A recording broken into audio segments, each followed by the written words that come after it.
ALLATRA Global Research Center presents. We are seeing people being diagnosed earlier compared to 50 years ago. We are seeing people being diagnosed with more aggressive disease of various kinds. And we are seeing people having worse outcome compared to what they used to. And this is despite of all the advancement we have been able to make in the medical science in general. Do we expect the rise in neurodegenerative diseases, disabilities, and so forth? I think we are already seeing that rise. The rise in cancer rates worldwide is absolutely frightening. I think it's very legitimate to call it an epidemic. There's an increased rate of cancer worldwide in children and also in people much younger than I used to see. So what's going on now is that we're having a rise in people getting cancer, children, young adults, and it's probably not due to smoking or alcohol or anything. There seems to be something else, something in the environment that is causing this cancer at an alarming rate, and it's getting worse. So a very serious problem.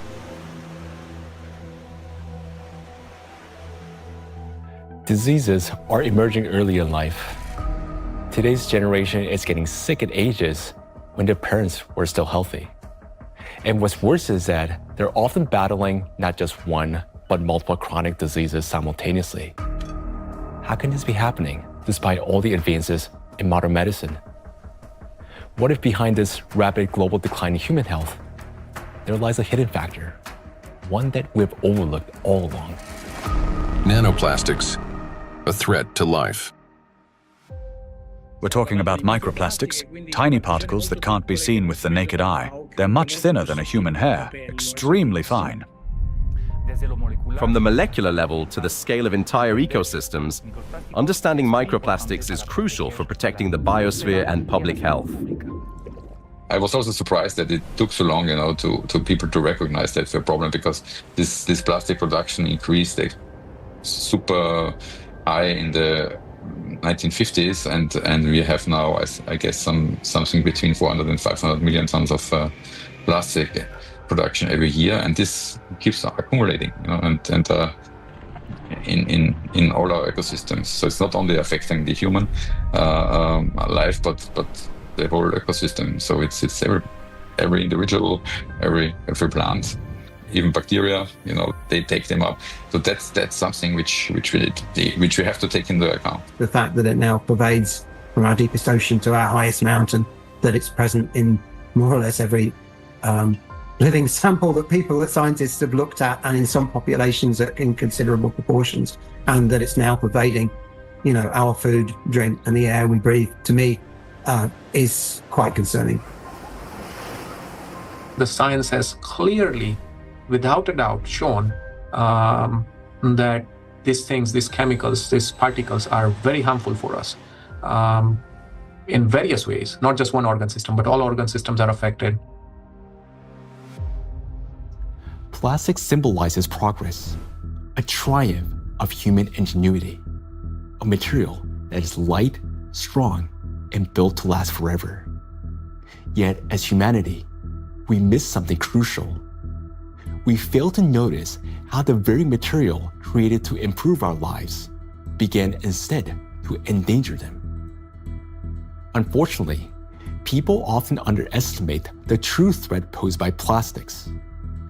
Many think of it merely as an environmental problem. Bottles scattered on beaches, debris floating across the sea.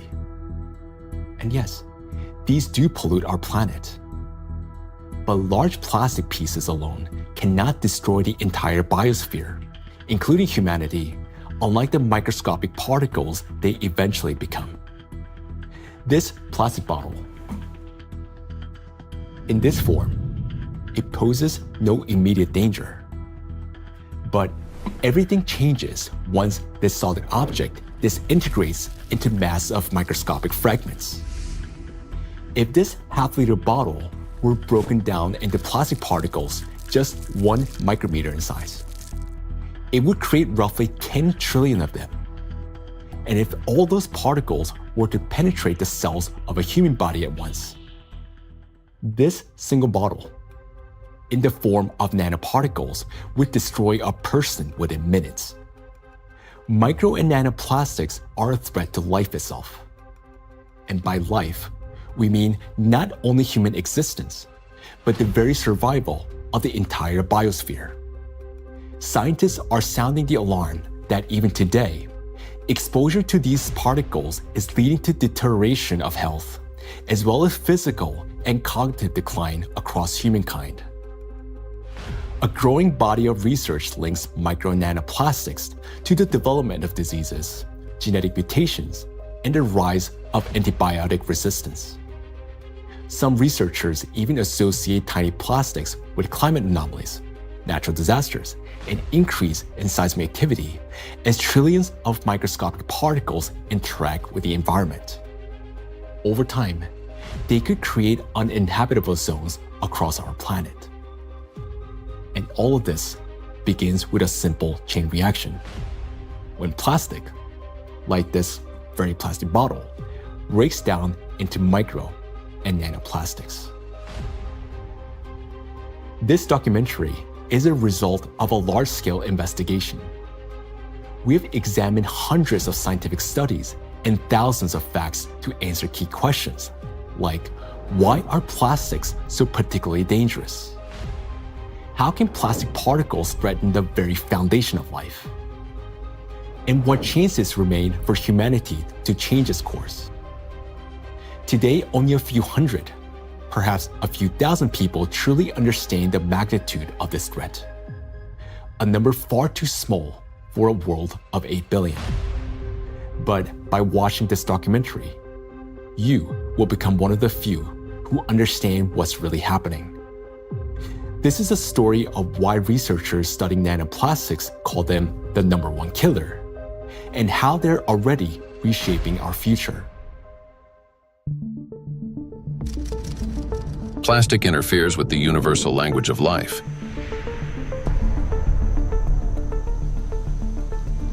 We are living in an era when life on Earth is disappearing faster than ever since the age of the dinosaurs. Currently, the extinction rate of species is 1,000 times higher than the natural extinction rates, making our time one of the most devastating periods in all of history in terms of biodiversity loss. The 6th mass extinction is already underway.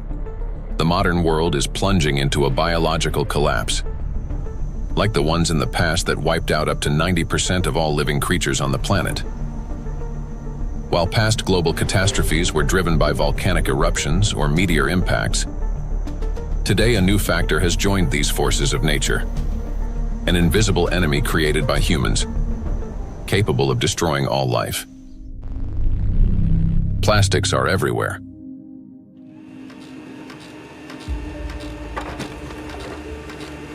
Since the mid-20th century, humanity has produced more than 9 billion tons of plastic, a material that was meant to make life easier, but has instead become a deadly trap for nature and for humanity. It is well established that most plastic is never recycled. Professor Antonio Ragusa, an Italian obstetrician gynecologist and researcher who first identified microplastic in the human placenta, explains how it continues its journey through the biosphere. Of the millions and millions of tons of plastic we produce, less than 10% gets recycled. More than 90% is dumped into the environment. And when plastic gets dumped into the environment, it slowly breaks down into smaller and smaller particles, eventually becoming very small, microplastics, or even tiny nanoplastics. These particles travel down rivers, reach the seas, spread throughout the oceans, and enter the fish we later eat, so they end up back inside us. The problem of microplastics has long been observed in ecosystems across the globe. Professor Sedat Gündoğdu of Çukurova University in Turkey, founder of a research group on microplastics and expert in marine biology and Mediterranean microplastic contamination, speaks about this growing concern. I'm working on fish biology mostly. I was working on fish biology since 2016. During my PhD study, I recognized that all the sampling location that we work for biodiversity fully polluted with plastics, not only microplastics, because first we realized that the main problem is plastic itself. Today we are accustomed to hearing the word microplastic. But there was a time when this term simply didn't exist. Professor Richard Thompson is a marine biologist at the University of Plymouth, director of the Marine Institute, officer of the Order of the British Empire, and fellow of the Royal Society. In his work, he was the first to describe microscopic plastic particles in the marine environment, laying the foundation for an entirely new field of research. When I started to teach, I set the challenge to some of my students. They went out onto the shoreline, they collected samples of sand, and we started to look at them under the microscope. And from the very first samples, we could see pieces that did not look like sand grains, brightly colored pieces, red and blue. And it was then almost a kind of forensic journey to confirm their identity. And we confirmed that they were indeed plastics. We showed that they were present around the UK in a range of different habitats, in sediments and in the water column.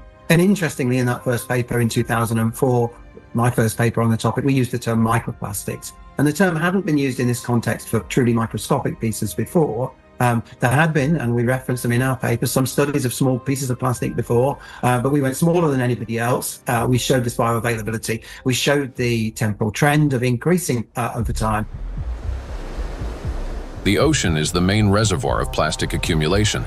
It already contains more than 200 million tons of plastic waste, and this amount continues to grow every day. It is important to understand that plastic does not disappear. Under the influence of sunlight, waves, salinity, and mechanical friction, it breaks down into microplastics and nanoplastics. Microplastics are plastic particles smaller than 5 millimeters in size, while nanoplastics are smaller than 1 micrometer, about 1,000 times thinner than a human hair. There are about 350 trillion microplastic particles in the surface layer of the ocean alone. Yet the real number is far greater. Scientists estimate that roughly 90% of nanoplastic particles are too small to be detected by current analytical instruments. As water evaporates from the surface of oceans and other bodies of water, microplastic particles rise into the atmosphere together with the water vapor. Dr. Dusan Materic, an environmental analyst at the Helmholtz Center for Environmental Research, Germany, leads a research group dedicated to the study of nanoplastics. Dr. Materic investigates atmospheric nanoplastics at the Sonnenblick Observatory in Austria, the oldest high-altitude research station in Europe. And for those nanoplastics that fragments from big fibers, because of UV weathering, because of just mechanical forces, those shredding nanoplastics are much more potent to stay in the air for a long, long period, and that means picked up and brought even here at 3,106 meters above sea level. So what we discovered is that we have nanoplastics across all the stations, and we have nanoplastics even in the deepest ocean environment, and our deepest point is below 5,000 meters. Micro and nanoparticles in the atmosphere can travel thousands of kilometers, crossing from one continent to another. This is noted by Dr. Elke Ludewig from Austria, who heads the Sonnenblick Observatory and the European Center for Cloud Ambient Intercomparison, where the transport of these particles and the effects of this process are recorded. We know from different cases that we have really long transports of particles from, for example, Japan up to here, or Canada, for example. There are two examples I can tell you. The one is the accident in Fukushima. It took about 11 days until particles, aerosol particles with a higher radiation, received the Sonnenblick Observatory. Another example was in 2025, on the 9th of June, there was a kind of transport, an air mass from Canada received the station here. We could see it in the sky. Of course, we could see it in our data that we had higher aerosol concentration, but the really impressive moment was, and that's why it's also important to have stuff up here, we could really smell the burn in the air. And this lasts for the whole day. So there you can see how intense effects somewhere on the globe, especially on the North Hemisphere, can be, and it's still transported hundreds of kilometers around the North Hemisphere, and we can measure it here and show what it is. Atmospheric micro and nanoplastics then return to Earth with precipitation, falling with rain or snow and settling in forests, on farmland, and across grasslands, where they seep into the soil and penetrate plants. This is happening all over the planet, in both the northern and southern hemispheres. Liliana Cáceres Sanchez, MSc in Science, Technology and Health, a biologist specializing in ecotoxicology and environmental protection, and a researcher at the Center for Research in Exact Sciences and Engineering at the Bolivian Catholic University San Pablo, notes that microplastics are present in natural environments, in living organisms, and in food products. In recent years, we've conducted analyses of soil, air, and both surface and groundwater in Cochabamba. We have also examined lakes and lagoons, and in all of these samples, we have found microplastics. The fact that we found microplastics even in areas with no human presence suggests that microplastic particles are actively moving through the environment. In addition, we identified their presence in food and in living organisms. We detected microplastics in milk and other pasteurized products such as yogurt. They were also found in wild animals, for example, in the Titicaca water frog and in fish from a lake near Cochabamba called Angostura.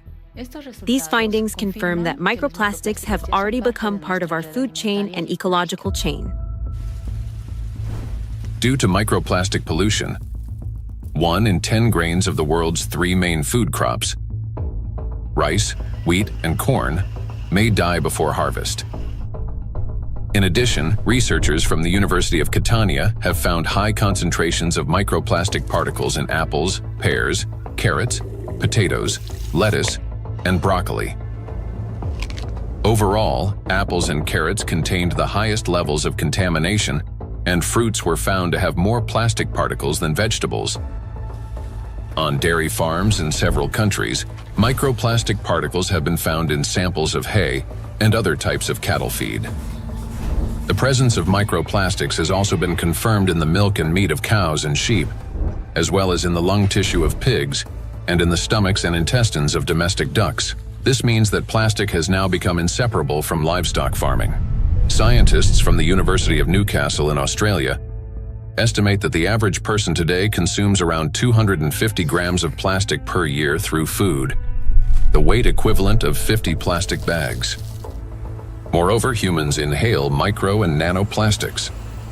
According to studies, an adult can inhale up to 106,000 microplastic particles during a 2-hour walk in a large city. And in areas near bodies of water, that number significantly increases. We encounter micro and nanoplastic every day when we brush our teeth, take a shower, eat, run errands, go for a walk, wear our clothes, use household appliances, or take medications, and when we are working on a computer, riding public transport, drinking coffee on the go, shopping in a supermarket, or relaxing outdoors. Micro and nanoplastics are everywhere, and we barely notice how deeply these particles have become embedded in our everyday lives today. There are 3 ways plastic gets into the body: through inhalation, through the skin, and through food. And what happens next? It enters the bloodstream. Until fairly recently, about 15 years ago, people thought plastic was inert. And in fact, if you look at these plastic pellets, not microplastics but larger macroplastics, even if you put them in water, they just sit there quietly. It seems like they don't interfere much with the environment. But once they break down into micro and nanoplastics, they get into the human body through those 3 pathways, enter the bloodstream, and from there reach all the parenchymal tissues, that is, the organs, kidneys, liver, heart, arteries, veins, placenta, breast milk. Micro and nanoplastics have already become an inseparable part of the human body. They accumulate in the tissues of the intestines, heart muscles, and in the endocrine and reproductive organs, disrupting their functions.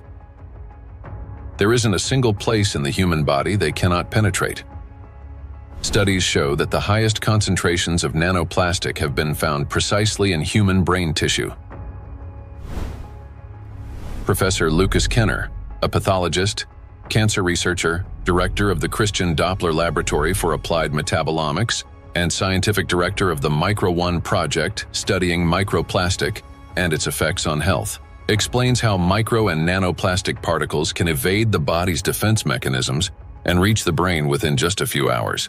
And we found out that particles which are in the bloodstream and cover themselves with cholesterol molecules, they easily can enter the blood-brain barrier, which is a very strict body barrier and protects the brain from toxic outside or even therapeutic substances. So it's, that's difficult, for instance, to treat brain tumors because the blood-brain barrier is so strict also for medications. But particles can enter quickly because they cover themselves with molecules will help them enter the blood-brain barrier. And this is for me, it was really very striking to see that, that these particles in 2 hours after we give them an oral lavage, they're already in the brain.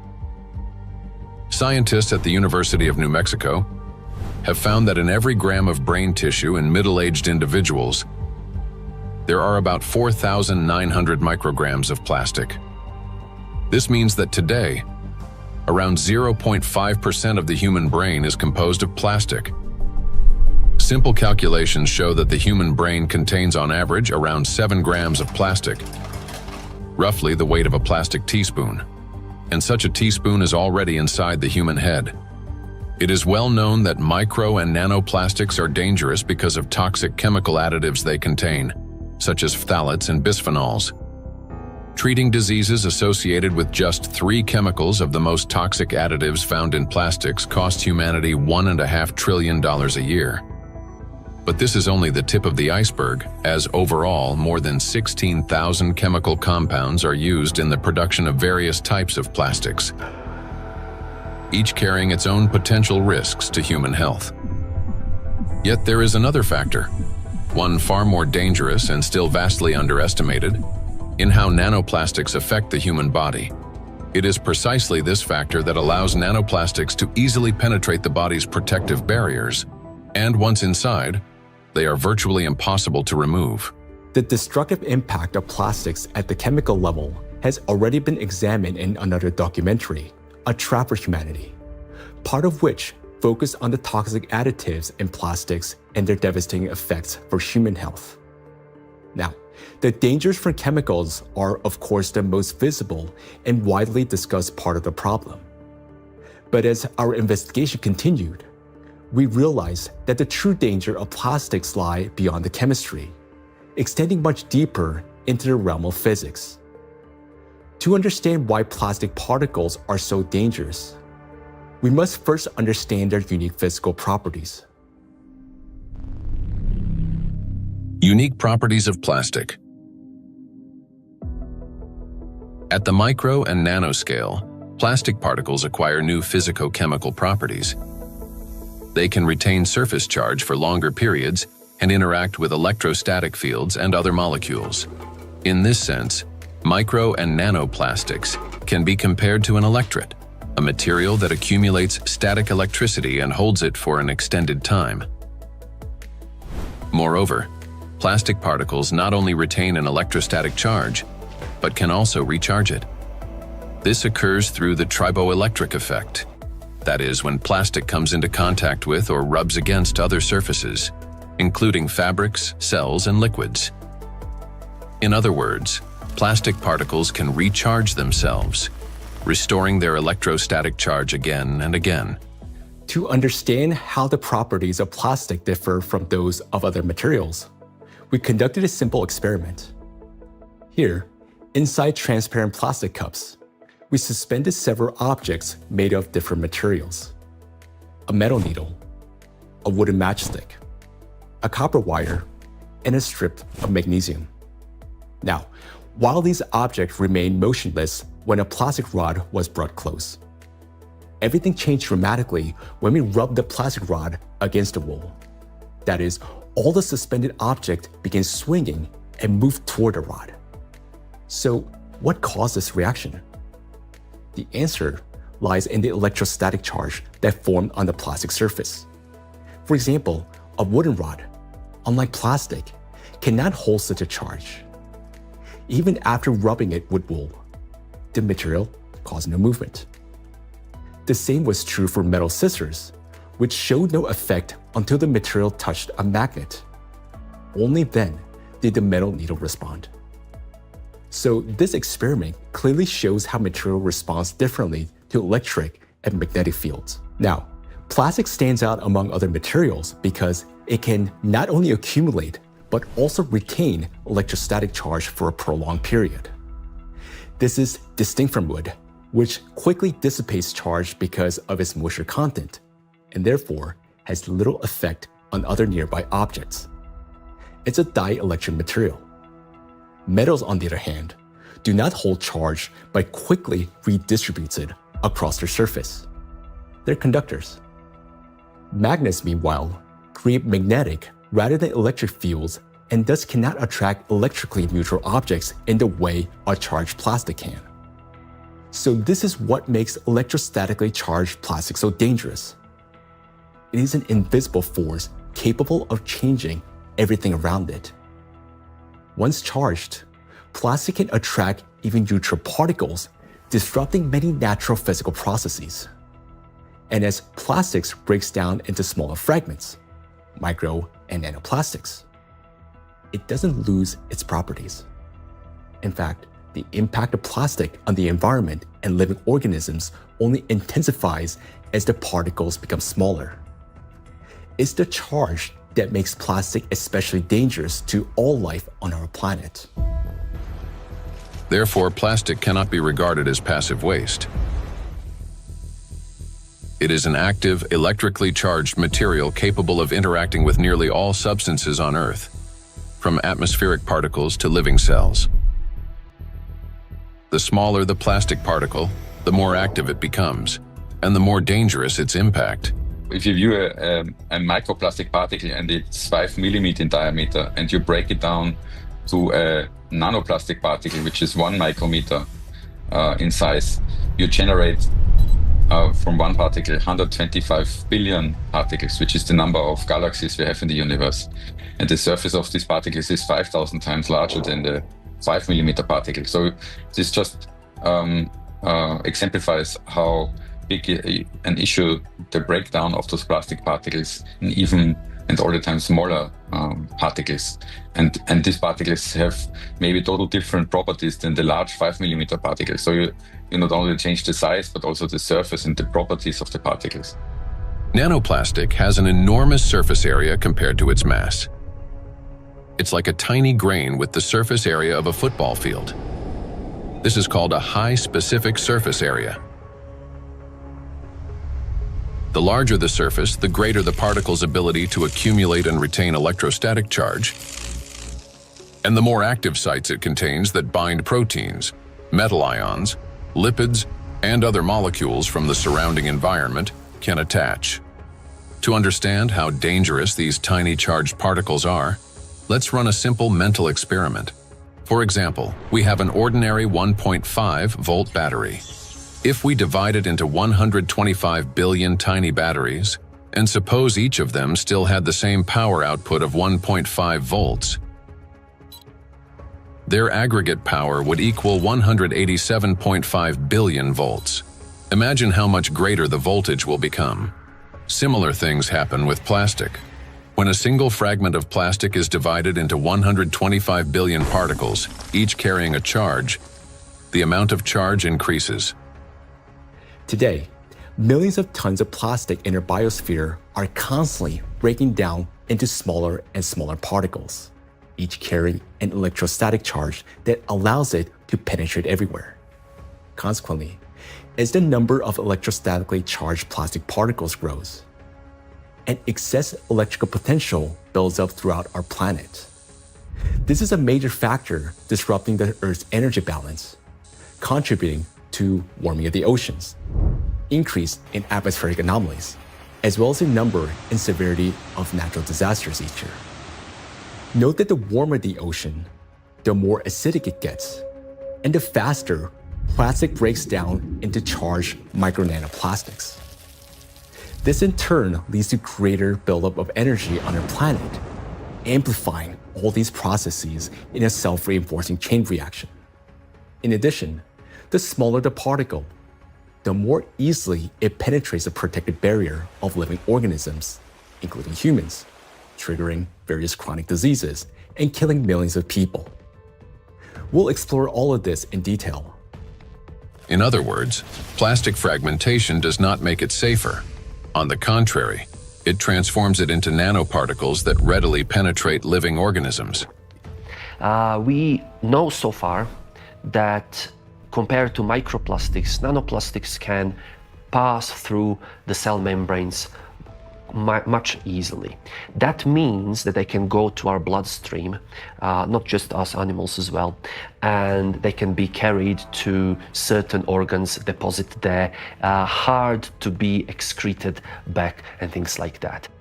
This is why nanoplastic is far more dangerous than microplastic, as its capacity to accumulate electrostatic charge is significantly greater. Due to their electrolyte behavior and small size, plastics do not remain inert particles. They become charged and transform into trillions of micro and nano killers.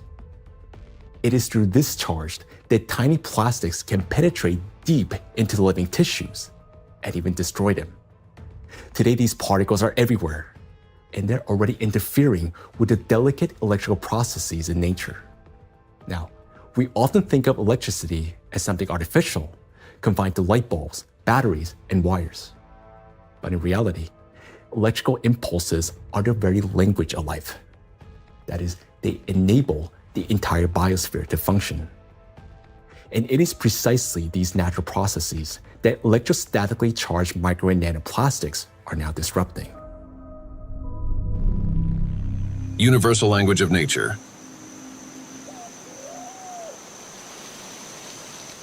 The universal language of nature is invisible, yet it is what connects all living beings into a single whole. Forests.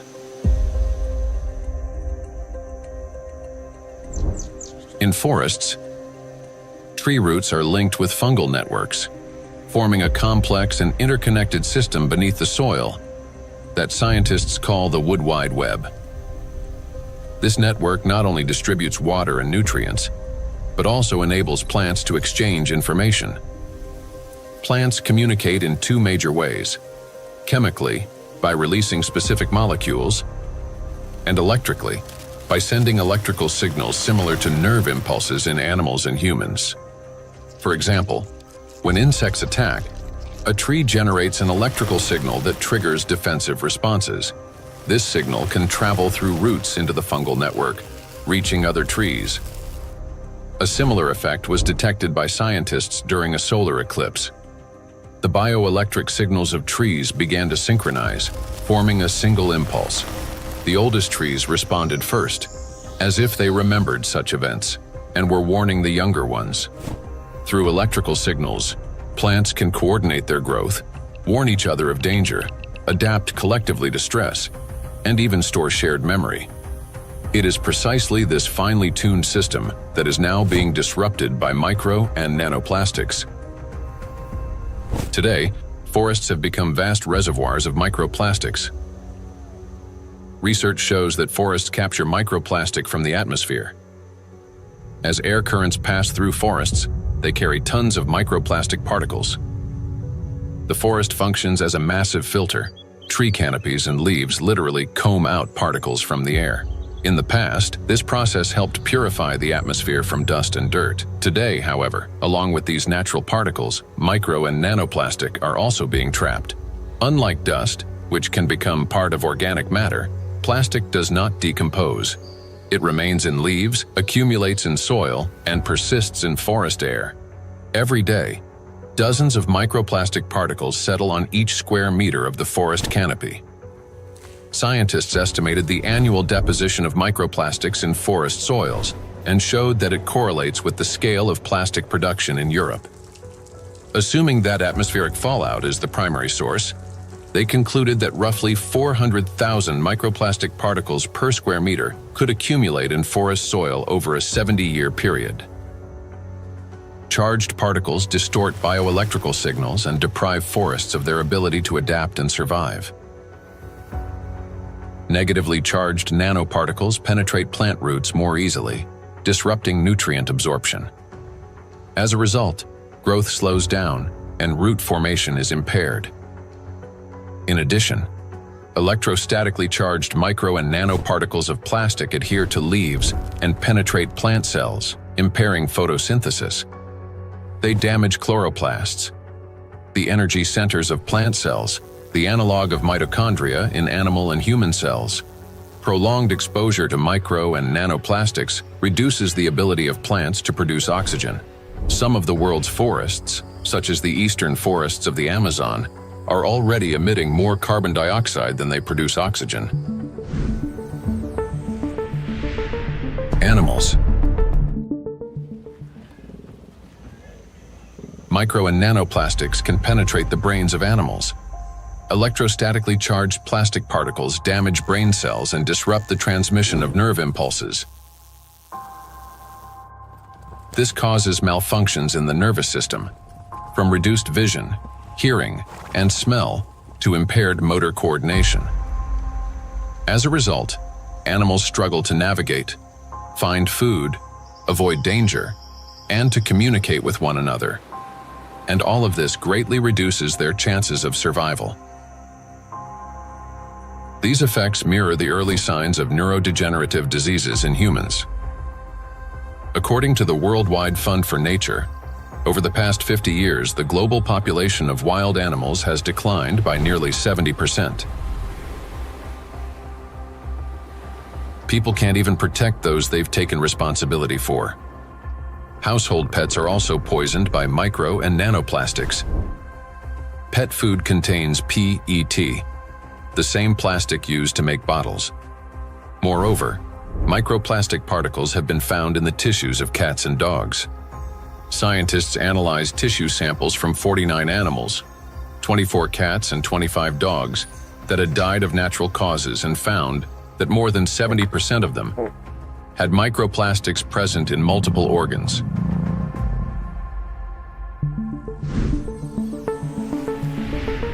Insects. The rate of insect extinction is 8 times higher than that of mammals, birds, or reptiles. The crisis is especially severe for pollinators, bees, whose role in ecosystems and agriculture is critical. Wild and domesticated bees pollinate 75% of agricultural crops and 90% of wild flowering plants. More than 30% of the world's food production depends on bees. Today, populations of honeybees and wild bees are declining rapidly. If this trend continues, half of all bee populations may disappear within the next decade. The disappearance of bees means the loss of the link that connects plants and food, nature, and humanity. Studies by Indian researchers have identified a correlation between microplastic pollution and declining populations of insects. Bees interact with their environment through electrical impulses. They navigate not only by scent, color, and flower shape, but also, remarkably, by sensing a flower's electric field. When a bee approaches a flower, they communicate through the electrical field. As bees fly, friction with the air gives their bodies a positive charge, while flowers, being grounded, carry a negative charge.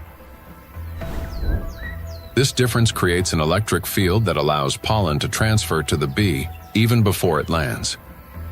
Experiments have shown that bees can distinguish flowers by their electric fields, associate specific electrical signals with the presence of nectar, and even determine a flower's freshness by the strength of its residual charge. After a flower has been visited, its electric field weakens, and other bees can read the signal that the flower contains less nectar.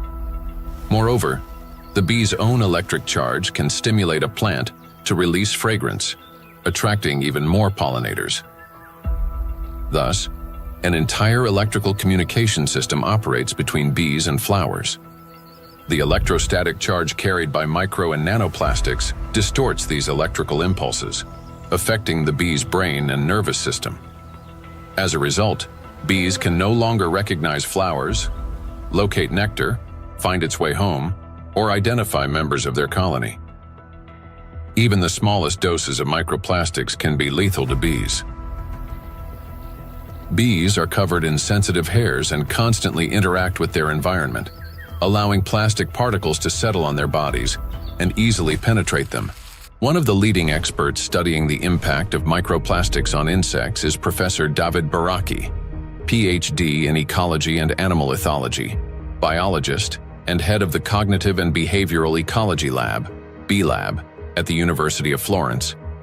We already know from our studies and studies from other colleagues that, for instance, the microplastic can affect the gut microbiome.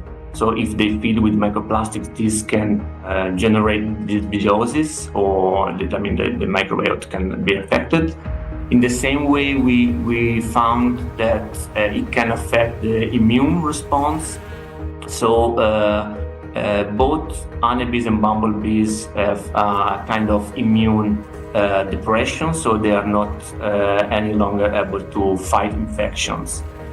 And they can also show altered behavior. So for instance, again, learning and memory is affected. Polyethylene doesn't seem to hurt too much honeybees, and polyestyrene had a strong impact not only on survival but also on learning and memory. So in our experiment, we really found that this polymer, concentration that we probably can find in environment can actually impair memory formation and memory retrieval. And this is, of course, alarming because for honeybees, as I said, it's very, very important to have a good learning and memory capabilities. When microplastics enter a bee's body through food or air, they damage the intestine, disrupt metabolism and reproductive function, weaken the immune system, and alter their behavior, even to the point of losing the ability to navigate.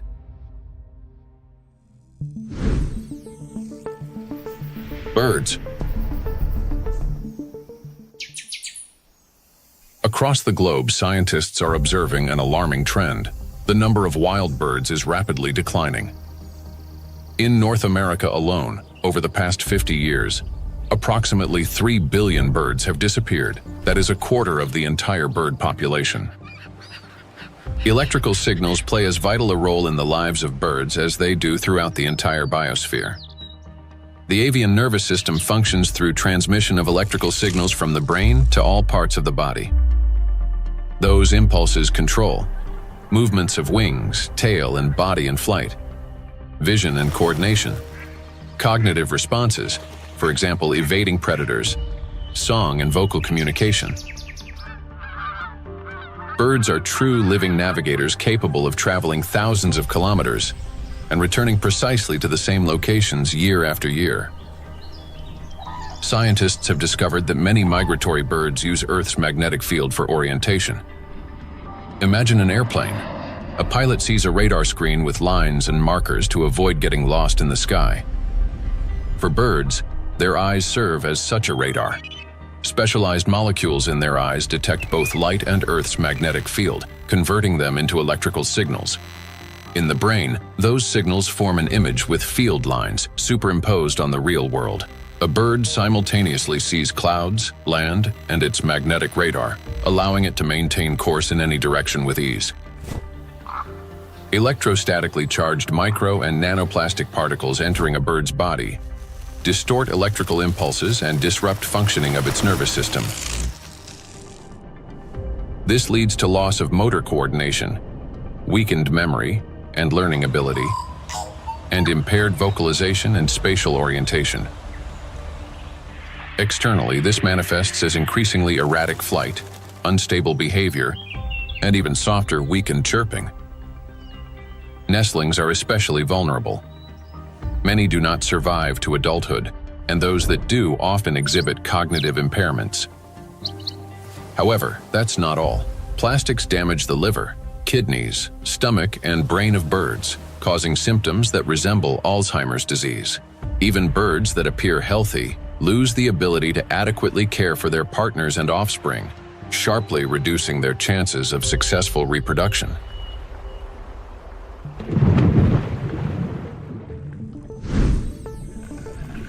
Marine life.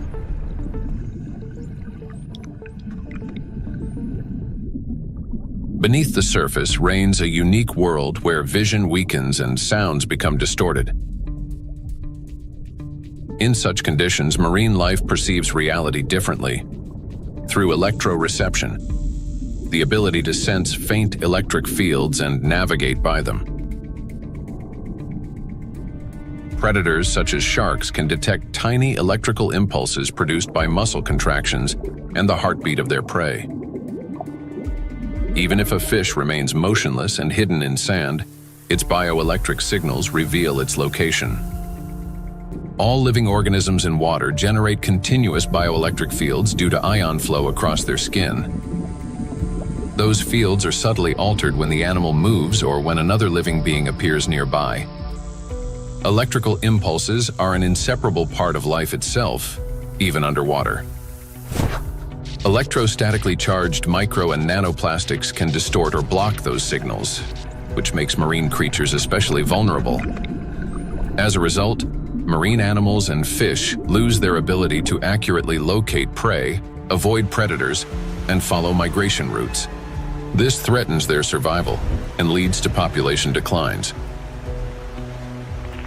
Furthermore, fish exposed to microplastics exhibit a wide range of toxic effects, from immune system dysfunction to altered blood composition. Signs of neurotoxicity, growth retardation, and reduced reproductive capacity have also been documented in fish.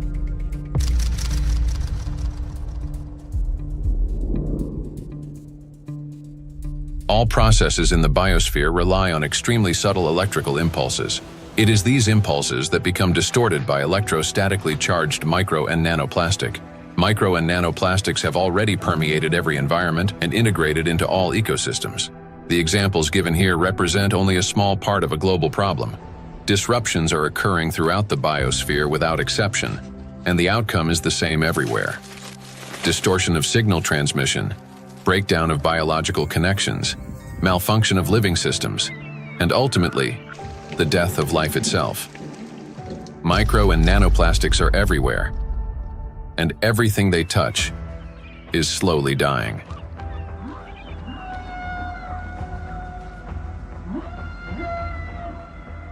Charged micro and nanoplastics disturb the natural biological impulses that form the very foundation of life.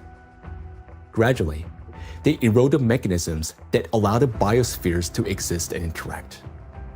This decay begins from within, slowly, almost imperceptibly, yet inevitably. Even what appears healthy and alive today is already contaminated by micro nanoplastics. Today, so many of these particles have already accumulated on our planet that they will be enough to destroy the entire biosphere several times over.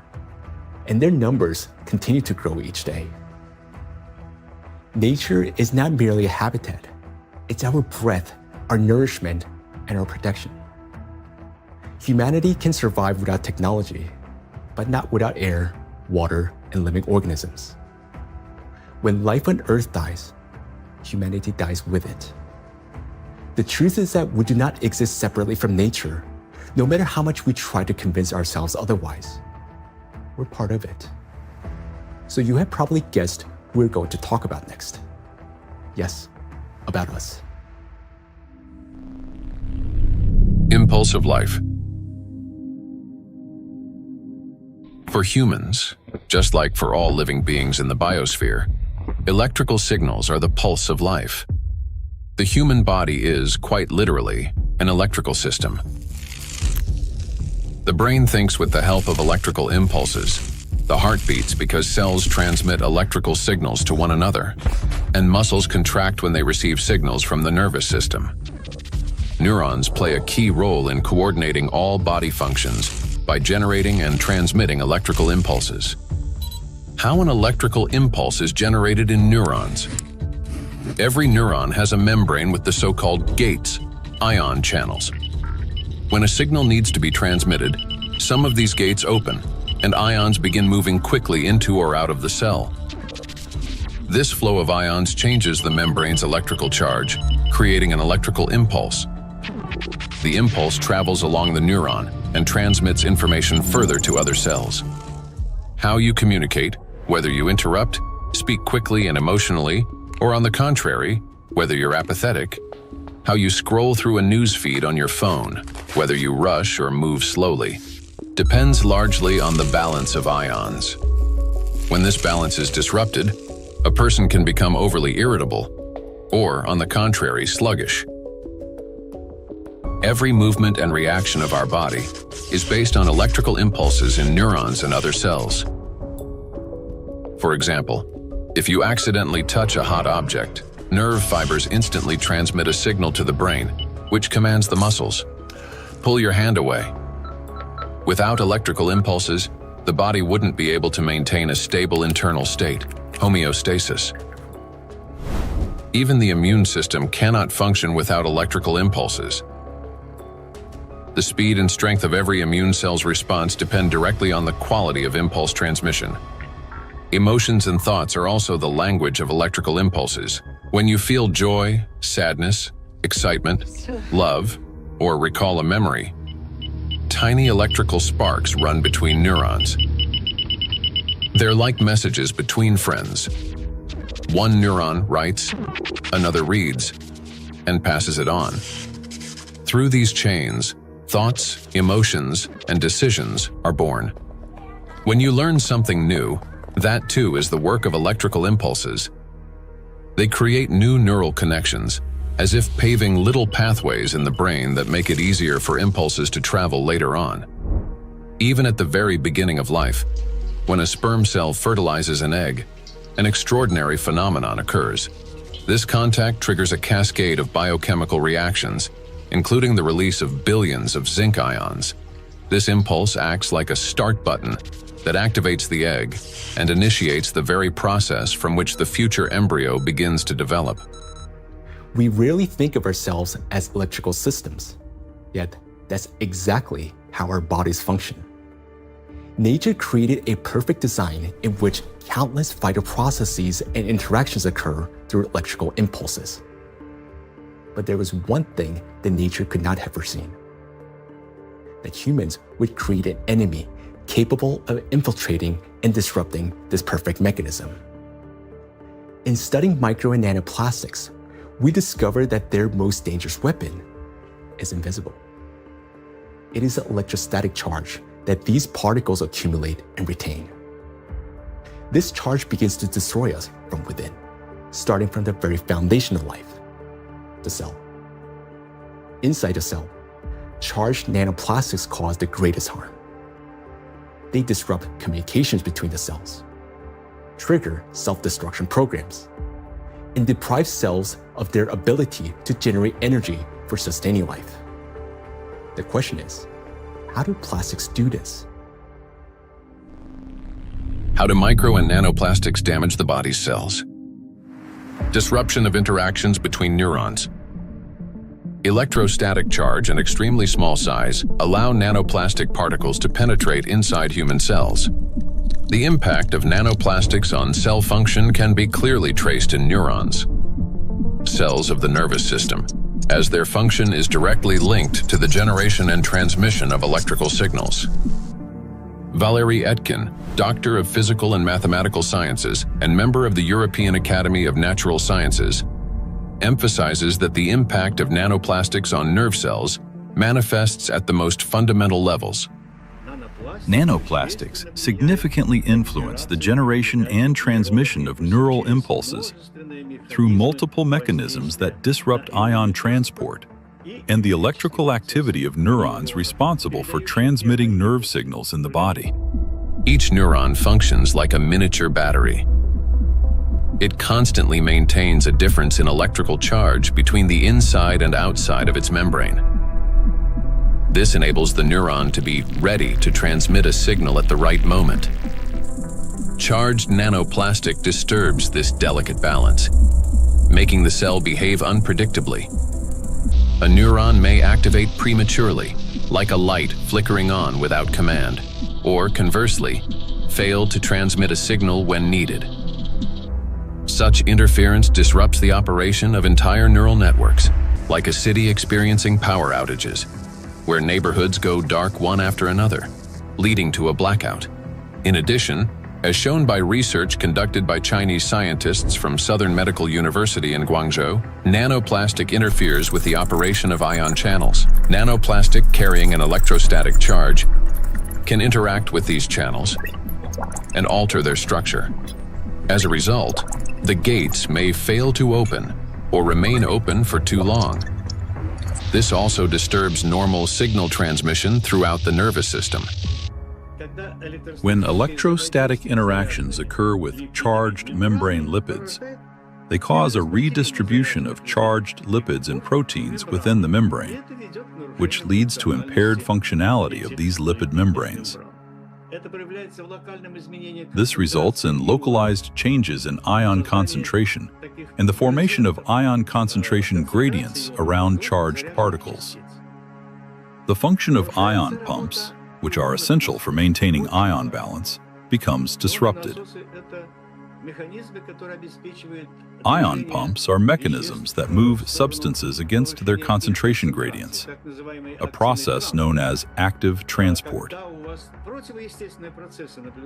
When these processes become unbalanced, they accumulate energy that can later be used by biological systems to perform work.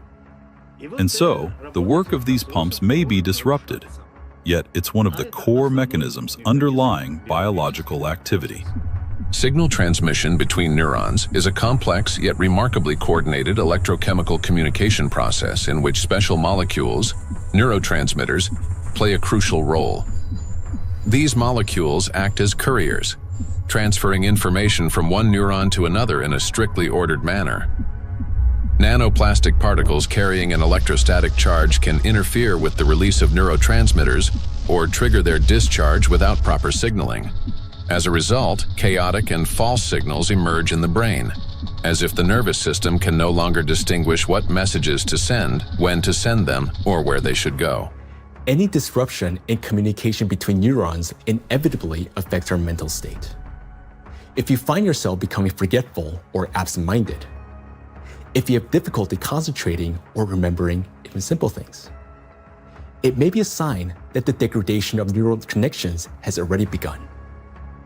Nanoplastics not only interfere with communications between neurons, but they also penetrate directly into cells and even trigger their self-destruction.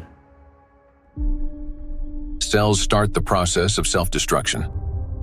Each cell continuously produces specific molecules known as reactive oxygen species. These molecules participate in processes of growth, division, and programmed cell death.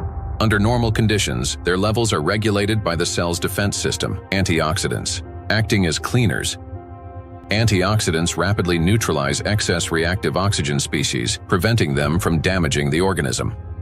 When a cell is exposed to irritants, such as infection, injury, or toxins, it produces elevated levels of reactive oxygen species, which in excess can damage vital cellular structures. This leads to oxidative stress, a kind of chemical assault within the cell. In response to damage and oxidative stress, a natural defense mechanism is activated: inflammation. Its purpose is to eliminate the source of injury and restore balance.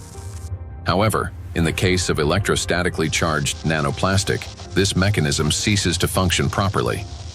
Plastic particles remain inside the cell and act as a continuous irritant. The inflammation does not subside and becomes chronic. As a result, DNA, proteins, membranes, and other key cellular structures are damaged. Ultimately, the cell either can no longer function properly or initiates its own self-destruction. We've done remarkable studies and discovered that plastic embeds itself inside the cytoplasm. The cytoplasm contains organelles, small structures that keep the cell alive and functioning. Plastic gets into the cytoplasm and stays there. It becomes surrounded by a membrane. Similar to the cell membrane, The cell isolates it because it wants to destroy it.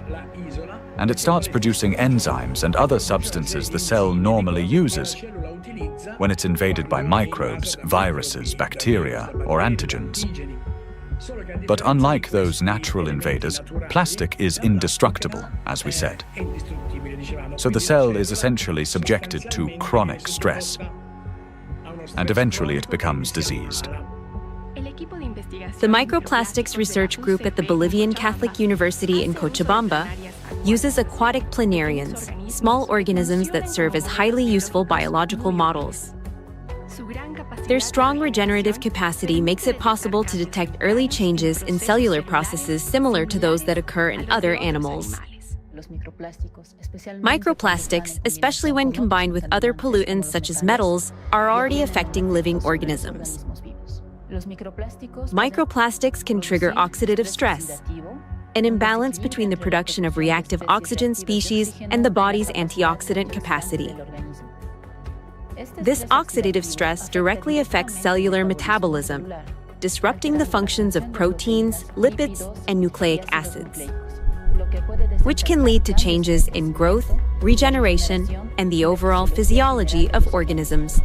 Thus, exposure to electrostatically charged nanoplastic leads to oxidative stress, inflammation, and consequently, the death of not only neurons, but also other types of cells.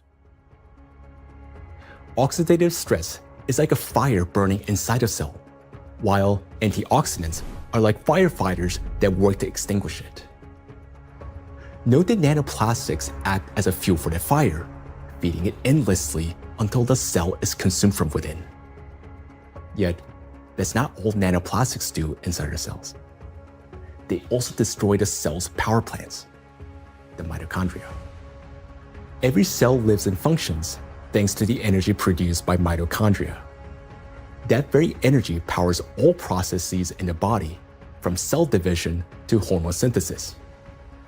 Even the electrical impulses that we've been talking about depend on the energy from mitochondria.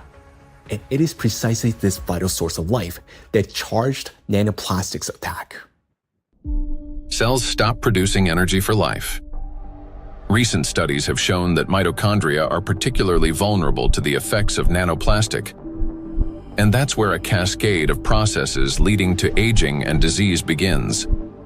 Scientists from China have discovered that the electrostatic charge and tiny size of nanoplastic particles allow them to penetrate deep into the cell and accumulate even within mitochondria, disrupting their function. Such a condition is known as mitochondrial dysfunction, a state in which mitochondria can no longer perform their essential roles. For comparison, a mitochondrion is approximately the size of a bacterium, while a nanoplastic particle is dozens of times smaller. Dr. Jeffrey Long, a radiation oncologist with many years of clinical experience and an expert on environmental exposures and their impact on human health, explains the destructive intracellular processes triggered by nanoplastic.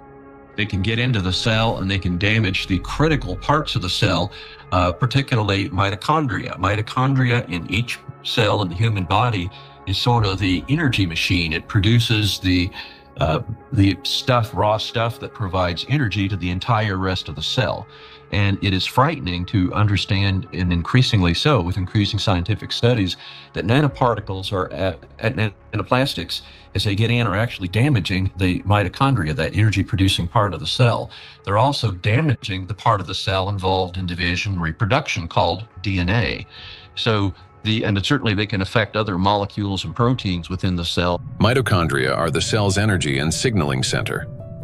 They regulate metabolism, control cell growth and division, protect against oxidative stress, modulate inflammation and immune responses, and trigger programmed cell death.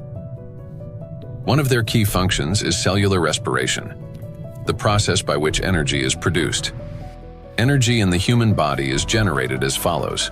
First, proteins, fats, and carbohydrates from food are broken down into simple molecules. These molecules then enter the mitochondria, where electrons are extracted from them. The electrons move along a specialized chain of proteins, much like an electric current passing through wires. This electron flow drives the mitochondrial energy machinery, resulting in the production of ATP, the universal fuel that powers all organs and tissues. A single mitochondrion can produce up to 10 million molecules of ATP per day. However, electrostatically charged nanoplastic interferes with this delicate process. Its particles disrupt movement of electrons and reduce the efficiency of ATP synthesis. It is similar to a power plant where the wiring begins to short circuit. The generator falters, energy output drops, and the entire system starts to fail more quickly. Mitochondria have their own DNA, a set of instructions for energy production. Without it, mitochondria cannot generate energy, and the cell gradually loses its power source and begins to deteriorate.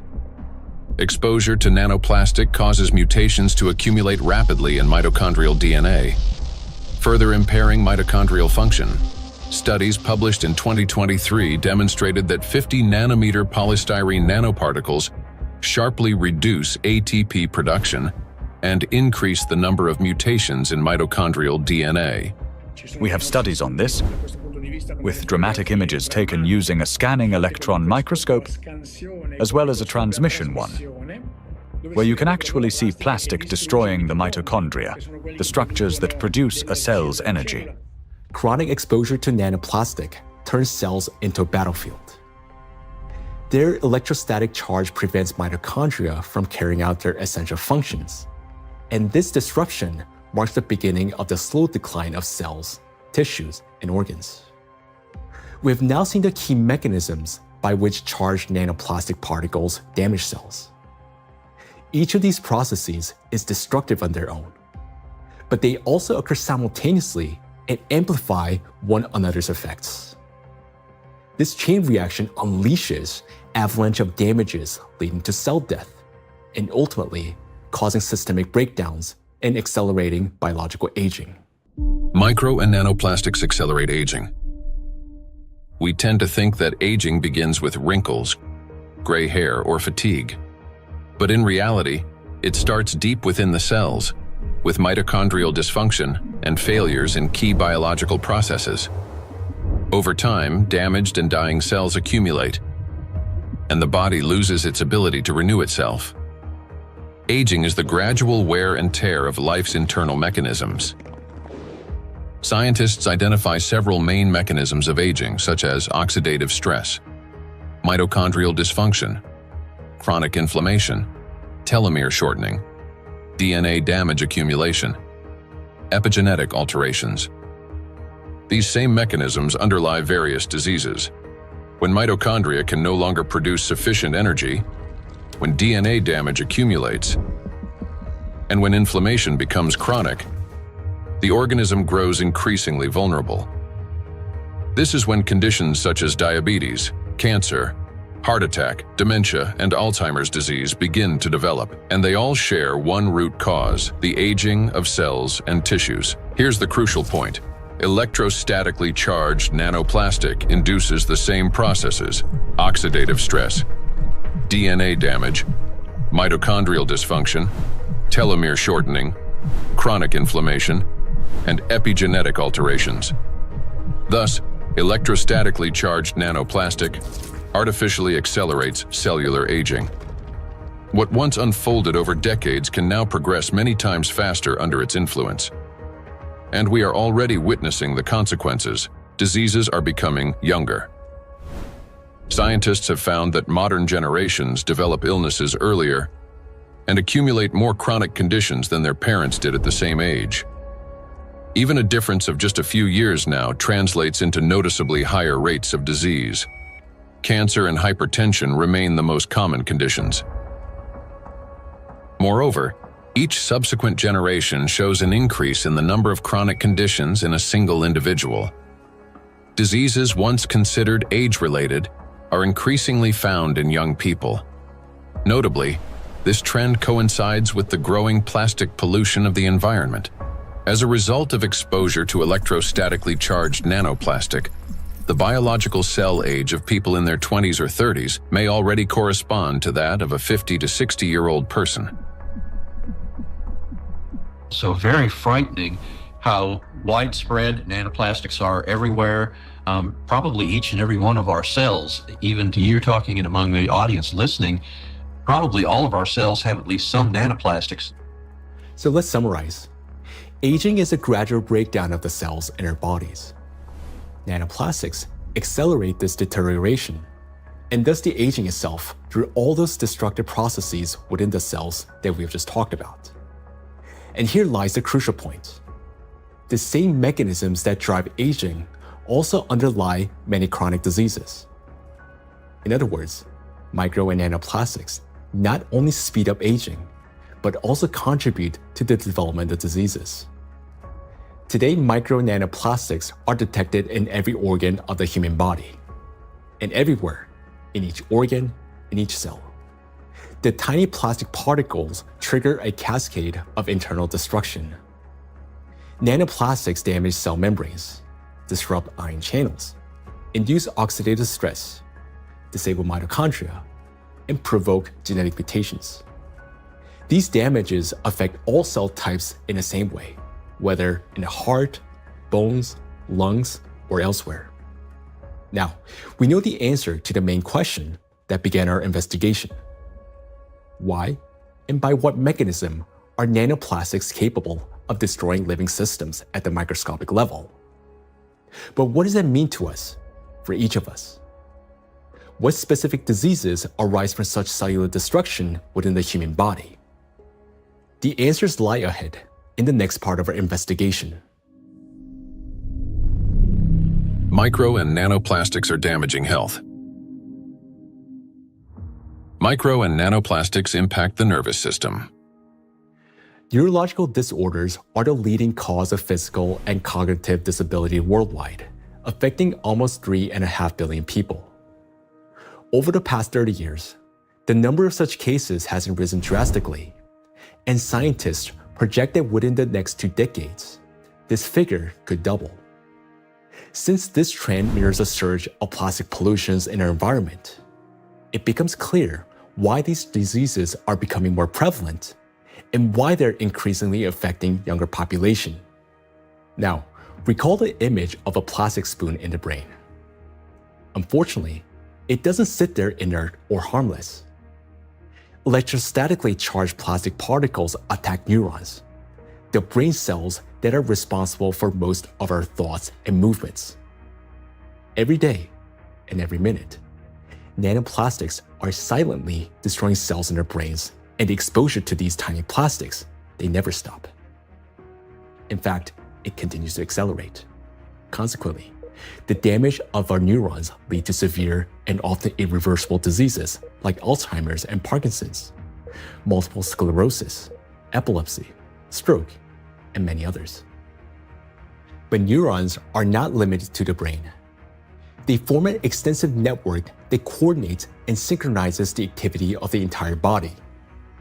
And when they're damaged, the autonomic nervous system begins to malfunction, disrupting the function of internal organs.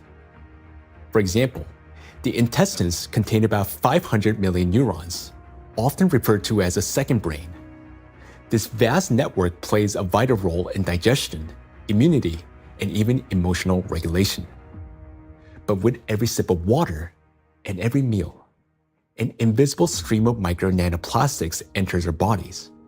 And unfortunately, most of these particles settle and accumulate in the intestines. Micro and nanoplastics destroy intestinal barriers. The intestine is not just a digestive organ. About 70% of the cells in our immune system are concentrated there, which means its condition directly affects the protection of the entire body. So another study that we provided is, showed us we are actually eating plastics, microplastics, because we analyzed 26 human cadaver. We just investigate their intestinal system, their gut content, and we found like between 9 and 10 microplastic per person in their stomach. So this is like a acute exposure. At that time, they exposed that amount of microplastics because when you eat something, it will pass through your intestinal system. Some of them will remain inside the system. This is what we found. the remain microplastic particles inside the human stomach, because grams doesn't give enough information about exposure, because the particles behave according to their shape rather than their mass, because the definitive transportation feature of plastics or particles is size, because all the human barriers, I mean the gut barrier, intestinal blood barrier, they are selective for size and the type. If they smaller than certain size, like 100 micron, they can pass through through intestinal system to the blood system. The intestinal barrier works like a filter. It allows useful substances, vitamins, nutrients, to pass through and blocks harmful ones, toxins, microbes, and foreign particles. But this entire well-coordinated system is destroyed by electrostatically charged micro and nanoplastics. It damages the cells lining the intestinal walls and weakens the tight junctions between them, making the intestinal barrier more permeable. Microbes, toxins, and plastic particles begin to penetrate the bloodstream from the intestine. In response, the immune system triggers inflammation. The intestine is also the body's second brain. Its walls contain about 500 million neurons that are directly connected to the central nervous system. This connection is called the gut-brain axis. The gut and the brain are connected through the vagus nerve. It is like a direct phone line through which they constantly exchange messages. The brain gives commands to the intestines on what to do, and the intestine informs the brain about their condition. A key role in this communication is played by the microbiota, 100 trillion beneficial bacteria. They produce substances capable of both calming and irritating the nerve endings in the intestinal wall, including those of the vagus nerve. Charged micro and nanoplastics disrupt the balance of gut microbiota. Beneficial microorganisms die, while pathogenic ones begin to multiply actively. When this happens, the communication between the gut and the brain becomes distorted. When nanoplastics enter the intestine, it triggers a vicious cycle of destruction. The damage that begins in the intestine leads to systemic malfunctions throughout the body. The digestive, immune, nervous, and endocrine systems all suffer. This accelerates the body's aging process and increases the risk of serious diseases such as irritable bowel syndrome and inflammatory bowel diseases, allergies and autoimmune diseases, depression, anxiety and cognitive disorders, obesity and diabetes, cardiovascular diseases, neurodegenerative diseases, such as Alzheimer's and Parkinson's. Micro and nanoplastics destroy immunity. Researchers from the University Medical Center Utrecht discovered that immune cells exposed to nanoplastic die 3 times faster than those that are not. Such accelerated death of immune cells severely weakens immunity and reduces the body's ability to fight infections. This contributes to the spread of inflammatory reactions throughout the body. Scientists from Zhengzhou University and Henan Cancer Hospital in China have found that nanoplastics penetrate even into the bone marrow and the thymus, the organs where blood and immune cells originate and mature. The bone marrow performs 2 key functions. On the one hand, it is a blood cell factory, where red blood cells, white blood cells, and platelets are formed. On the other, stem cells of the bone marrow play a role in regenerating bones, cartilage, muscles, and fat tissue. The impact of nanoplastics on stem cells means damage to the very foundation of regeneration. First, blood formation worsens. Anemia can develop due to a lack of red blood cells.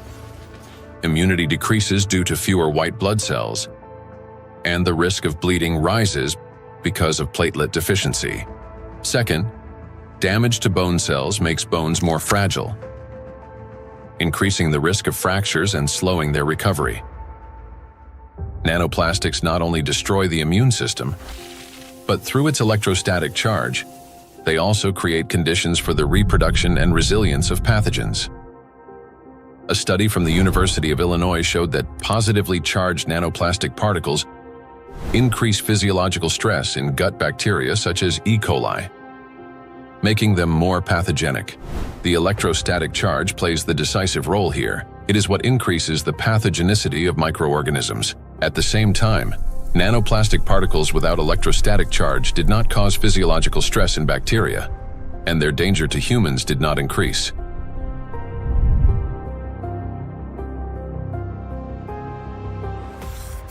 The experiment showed that microplastics, especially polystyrene, can absorb up to 98.6% of viruses, prolonging their survival outside the body for up to 7 days.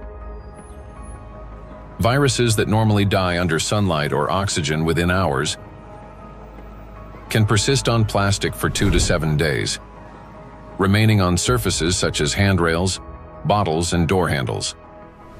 A single sneeze from an infected person can release up to 200 million viral particles into the air, which can land on any plastic surface indoors or bind with nanoplastic particles in the air and water.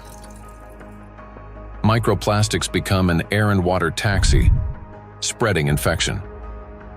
Once in the bloodstream, charged micro and nanoplastic particles quickly become coated with plasma proteins, forming a biocorona, which masks them as the body's own cells and makes them invisible to the immune system. Antibiotic resistance.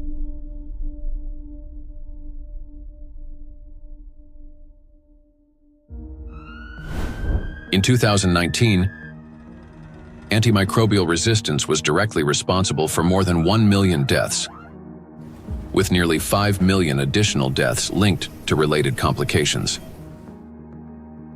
Studies in 2025 show that plastic helps bacteria develop resistance to antibiotics, driving a crisis that medicine is increasingly unable to control. Why? Because plastic is the perfect platform for bacterial growth. On its surface, they easily form biofilms, a dense protective layer shielding bacteria from sunlight, drying out, immune system attacks, and, most importantly, from antibiotics. Just like viruses, bacteria can survive on plastic longer than on other materials, sometimes for 3 days or more. This makes microplastic an efficient carrier of dangerous microbes through water, soil, and food. Paul Dabzak, PhD in water chemistry and microbiology, researcher at Center for Research in Exact Sciences and Engineering at the Bolivian Catholic University San Pablo, notes that the presence of biofilms on microplastics makes them even more dangerous. In the laboratory, we study how microplastics interact with metals and microorganisms. We observe that microplastics can adsorb metals through both physical and chemical sorption processes, and that this ability increases in the presence of bacterial biofilms that develop on the surface of the particles. These interactions depend on the type of plastic and the size of the particles, which alters their electrostatic charges.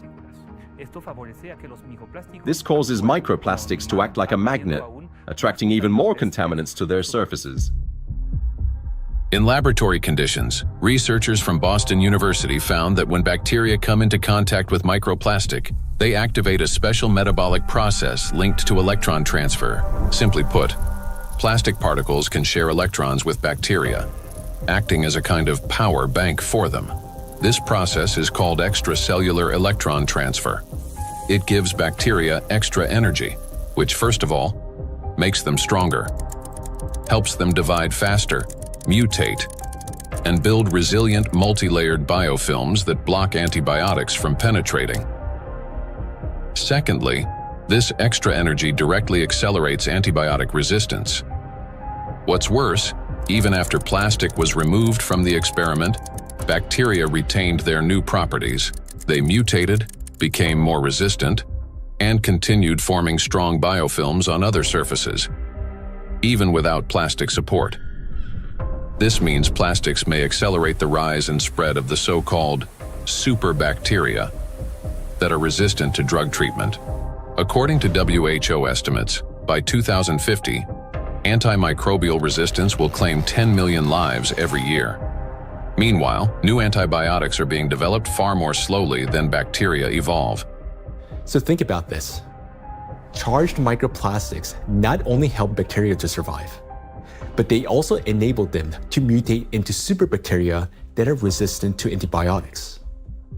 This discovery reshapes our perspective on plastic pollution because we now understand that the problem is far more alarming than we have previously believed.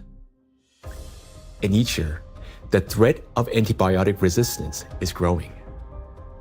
In many countries, standard drugs are already losing their effectiveness, and even common infections are becoming increasingly difficult to treat. If this trend continues, antibiotics could soon become entirely useless. Micro and nanoplastics affect the respiratory system. The inhalation pathway of micro and nanoplastics is especially dangerous because plastic particles carrying an electrostatic charge can reach not only the lungs, but also travel directly into the brain through the olfactory pathway. Chinese researchers have estimated that in just 2 hours outdoors, an adult can inhale up to 106,000 microplastic particles, and a child about 73,000. Given the lower body mass of children, the concentration of inhaled microplastics per kilogram is on average 4 times higher in children than in adults. Once inside the respiratory tract, micro and nanoplastic particles carrying an electrostatic charge trigger a chain of destructive reactions in every cell of the bronchi and lungs. They cause oxidative stress and chronic inflammation, leading to severe consequences such as the onset and worsening of bronchial asthma, progression of chronic obstructive pulmonary disease, pulmonary fibrosis, in which healthy lung tissue is replaced by scar tissue, and an increased risk of malignant tumors of the respiratory tract.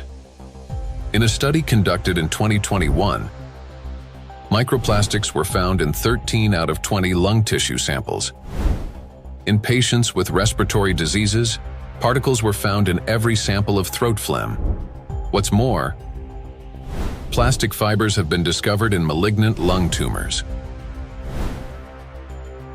According to the World Health Organization, lower respiratory tract infections remain the world's deadliest infectious disease and rank among the top 5 leading causes of death. Cancer of the trachea, bronchi, and lungs ranks 6th among the leading causes of death. Micro and nanoplastics disrupt the functioning of the heart and blood vessels. Cardiovascular diseases are the leading cause of death worldwide.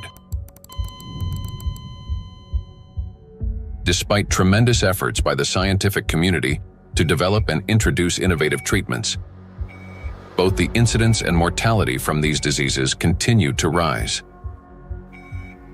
How do micro and nanoplastics damage the heart and blood vessels? The main thing electrostatically charged nanoplastics do is they destroy the mitochondria inside our cells. The heart is one of the body's most energy-demanding organs, and it's the mitochondria, the energy producers, that give it the power for every single beat. And when mitochondria start to malfunction, the heart literally stalls. It no longer has enough energy to maintain a normal rhythm or strong contractions. Heart attacks and strokes remain the world's leading causes of death among all diseases. In this context, it's especially alarming that scientists have found micro and nanoplastics inside atherosclerotic plaques, dense deposits within arterial walls that narrow the vessels and can obstruct blood flow.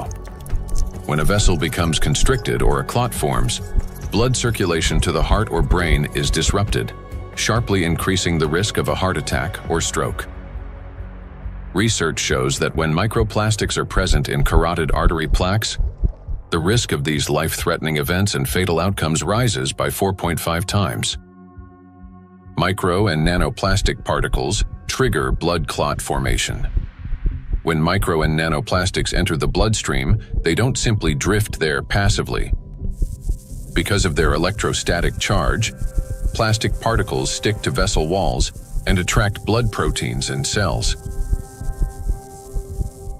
These coated particles damage the endothelium, the ultra-thin layer of cells lining the inside of blood vessels. The endothelium is like an intelligent shell of the vessels. It regulates their dilation and constriction, controls blood clotting, and protects against inflammation. However, under the influence of micro and nanoplastics, this system breaks down, leading to chronic inflammation and an increased risk of thrombosis. In addition, electrostatically charged microplastics can interact with blood cells, platelets, and red blood cells, disrupting their normal behavior. Under normal conditions, red blood cells carry a negative surface charge called the zeta potential, which keeps them from sticking together and allows blood to flow freely, even through the tiniest capillaries. But when exposed to microplastics, this charge decreases. Red blood cells begin to clump together, blood viscosity rises, and clot formation starts. As a result, clots appear in the vessels, obstructing blood flow, which is especially dangerous for the brain, heart, and eyes. This consequently increases the risk of chronic fatigue, vision disorders, hypertension, heart attack, and stroke. Nanoplastics interact with cell membranes. Positively charged nanoparticles are strongly attracted to negatively charged components, leading to disruption of membrane integrity, for example, in red blood cells, platelets, and endothelial cells. Micro and nanoplastics induce the development of cancer. The rise in cancer rates worldwide is absolutely frightening. I think it's very legitimate to call it an epidemic. The statistics are sobering. The World Health Organization estimated that in 2020, worldwide there was about 18.1 million new cases of cancer, whereas in 2022, just 2 years later, it's gone from 18.1 million up to nearly 20 million. And in fact, according to the World Health Organization, if this trend continues, by 2050, worldwide there's going to be 33 to 35 million new cases of cancer, truly an epidemic and truly a real major health issue affecting every single person everywhere in the world. So yes, that's a huge problem. For a long time, cancer was considered a disease of old age, the result of accumulated DNA mutations, weakened immunity, and years of exposure to carcinogens. But today, because of nanoplastic exposure, mutations can begin to build up in the body at much earlier stages of life. There's an increased rate of cancer worldwide in children and also in people much younger than I used to see. So what's going on now is that we're having a rise in people getting cancer, children, young adults, and it's probably not due to smoking or alcohol or anything. There seems to be something else, something in the environment that is causing this cancer at an alarming rate, and it's getting worse. So a very serious problem, yes. And again, one of the possibilities that could be accounting for this, we'll be talking more about it, is indeed nanoplastics. We observe in the last 30 years that in some countries, we observe early onset cancerogenesis, so that tumors are diagnosed more early than previously. So that was like colorectal cancer are observed earlier and diagnosed earlier than 30 years ago in average. A key role in tumor development may be played by mitochondrial dysfunction, caused by exposure to nanoplastics. This happens through the accumulation of mutations in mitochondrial DNA and the disruption of normal cell death mechanisms, which together reduce the body's ability to eliminate damaged cells and increase the likelihood of these cells transforming into tumor cells. So these tumor cells are very aggressive, and normally they don't take anything up which they cannot use. So, I mean, what could happen, I mean, this is hypothetically that they can produce some energy out of these plastics, or somehow some pathways are activated which are helping, the cells to move faster. That could be. So we need to investigate that. So it's a very important question, and we are basically on that to find out what happens mechanistically in those cells, that they can use plastics to facilitate their microgenic potential. Nanoplastics increase levels of reactive oxygen species in organ cells and tissues, causing oxidative stress that accelerates the growth of cancer cells, helps them spread to other tissues, stimulates formation of new blood vessels, enhances inflammation, and weakens the immune system. Moreover, the high level of oxidative stress caused by electrostatically charged nanoplastics promotes the survival of tumor cells and reduces their sensitivity to therapy, making malignant cells more aggressive. Anything that damages the normal cell DNA that is responsible for the growth and division of cells, that damage can contribute to that cell becoming malignant, growing and dividing and spreading uncontrollably. That's what cancer is. And that is certainly a concern about the effect of nanoplastics. And then above and beyond that, because nanoplastics affect so much of the cell's function, the oxygenation, the ability of a cell to function, above and beyond that, I'm concerned as a doctor that treats cancer that nanoplastics may be reducing the effectiveness of our cancer treatments. I'm a physician that treats cancer with radiation therapy, so I am concerned about nanoparticles adversely affecting the use of radiation therapy to control cancer.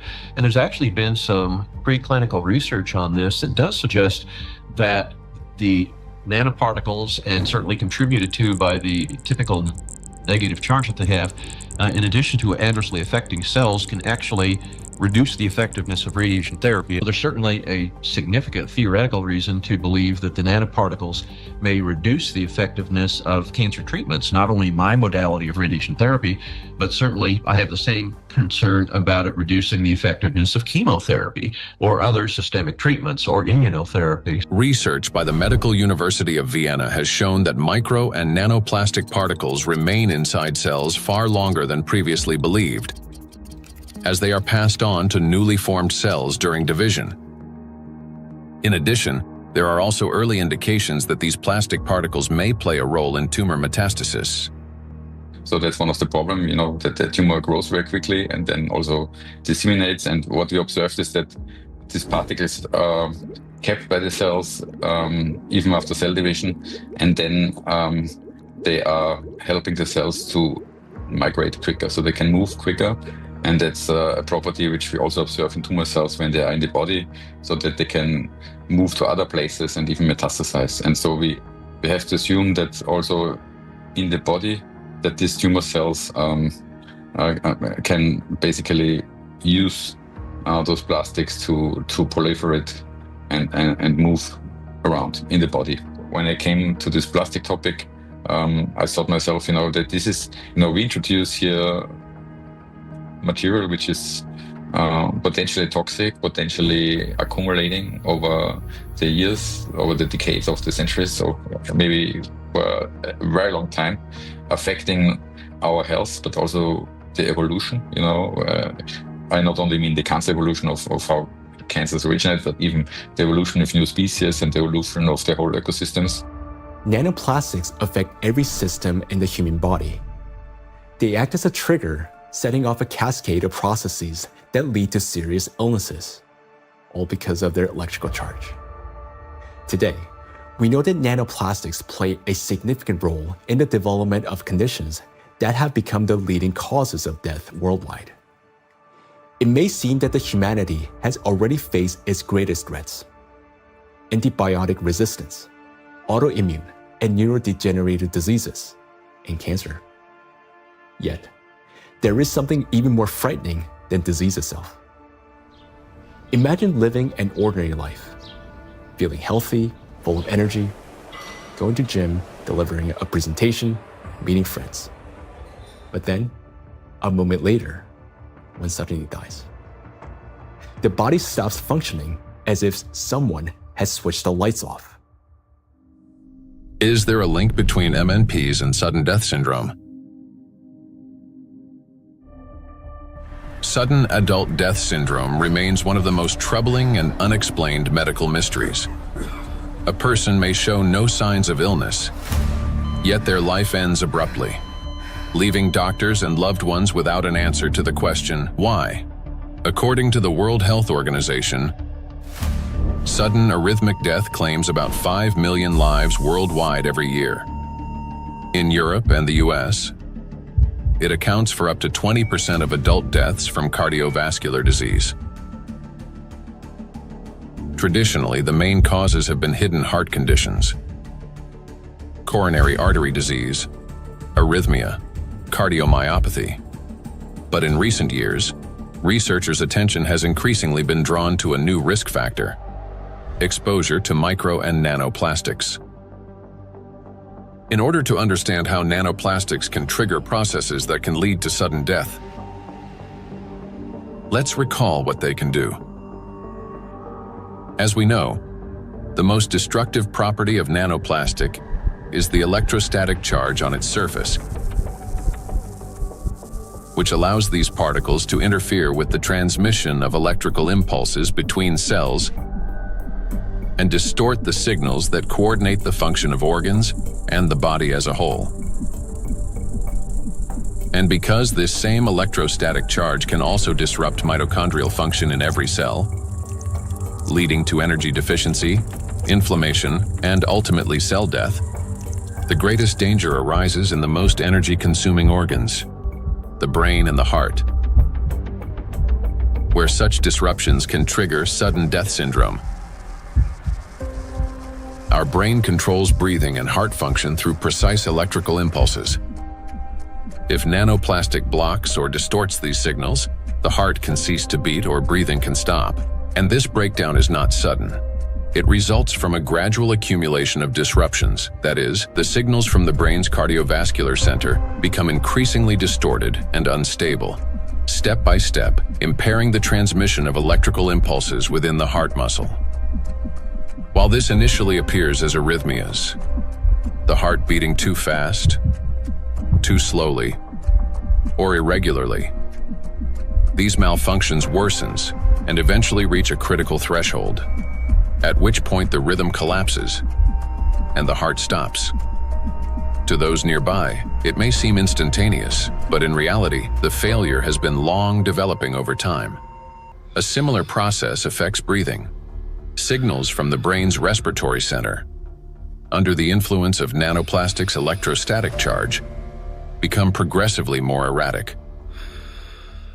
After the critical threshold is crossed and the brain's commands can no longer get through, breathing stops entirely. In other words, sudden death is the final outcome of a gradual dysregulation of the heart and breathing, a process that silently progresses until it crosses a point of no return. And while we go about our daily routines making plans for the future, nanoplastics continue to damage our bodies cell by cell, day after day. It is terrifying to realize how severely nanoplastics affect the human body. Even more disturbing is the fact that we cannot control our exposure to them. Nanoplastics enter our bodies constantly through the air we breathe, the water we drink, and the food we eat. This has already become our everyday reality. Today, we know that nanoplastics can disrupt the control centers in our brains for breathing and heartbeat, causing arrhythmias, bronchospasm, and pulmonary edema, which can result in sudden death. Yet, what's more alarming is how little we still know. Research on nanoplastics has only just begun, and we're only starting to grasp the true scale of this threat. But make no mistake, everything you have heard so far isn't science fiction. These are actual biological mechanisms triggered by electrostatically charged nanoplastics. They attack every system of our body, contributing to chronic illnesses and even causing a sudden death. But their impact reaches beyond the current generation. These nanoplastics are already affecting our children and even our ability to bring new life into the world. Micro and nanoplastics destroy reproductive health. Current scientific evidence strongly indicates that mitochondrial dysfunction may be a root cause of infertility in both men and women, as well as negatively affecting conception, pregnancy, and embryonic development. For men, Fertility depends on producing a sufficient number of healthy sperm cells that not only survive, but also possess adequate motility and the necessary energy to reach and fertilize an egg. That energy comes from mitochondria, which provides the ATP required for sperm movement. When mitochondrial function, however, is damaged or becomes unstable, sperm motility decreases, and even shape and structure of sperm cells can be altered, directly reducing the ability to conceive. From 1973 to 2018, the global sperm count in men declined by more than 60%.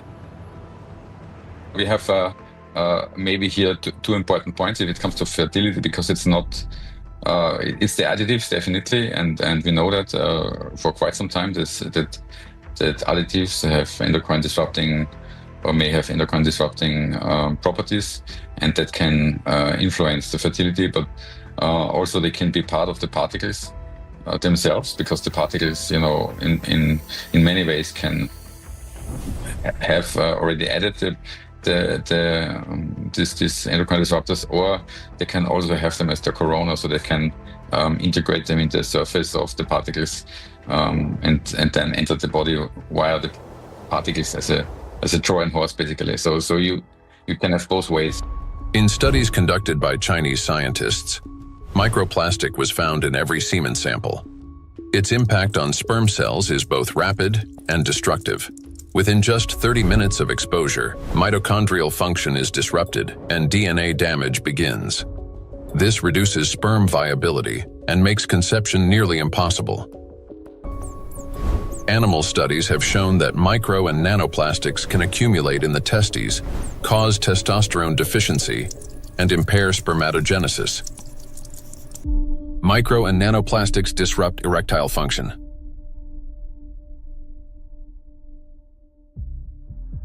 Insufficient testosterone production can lead to infertility, reduced libido, erectile dysfunction, and in adolescence, delayed sexual development.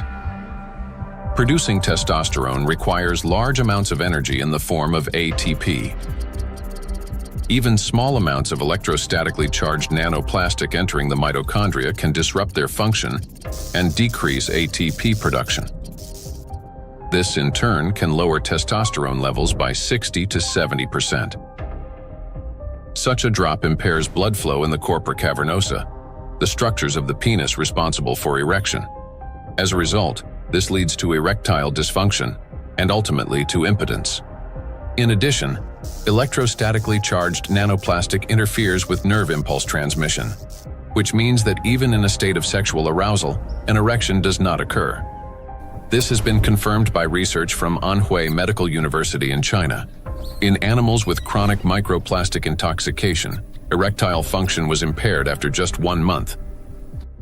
Results of a national study in Japan showed that erectile function and sexual activity are declining among the younger generation. Every third man in Japan, which is about 14 million individuals, suffers from erectile dysfunction.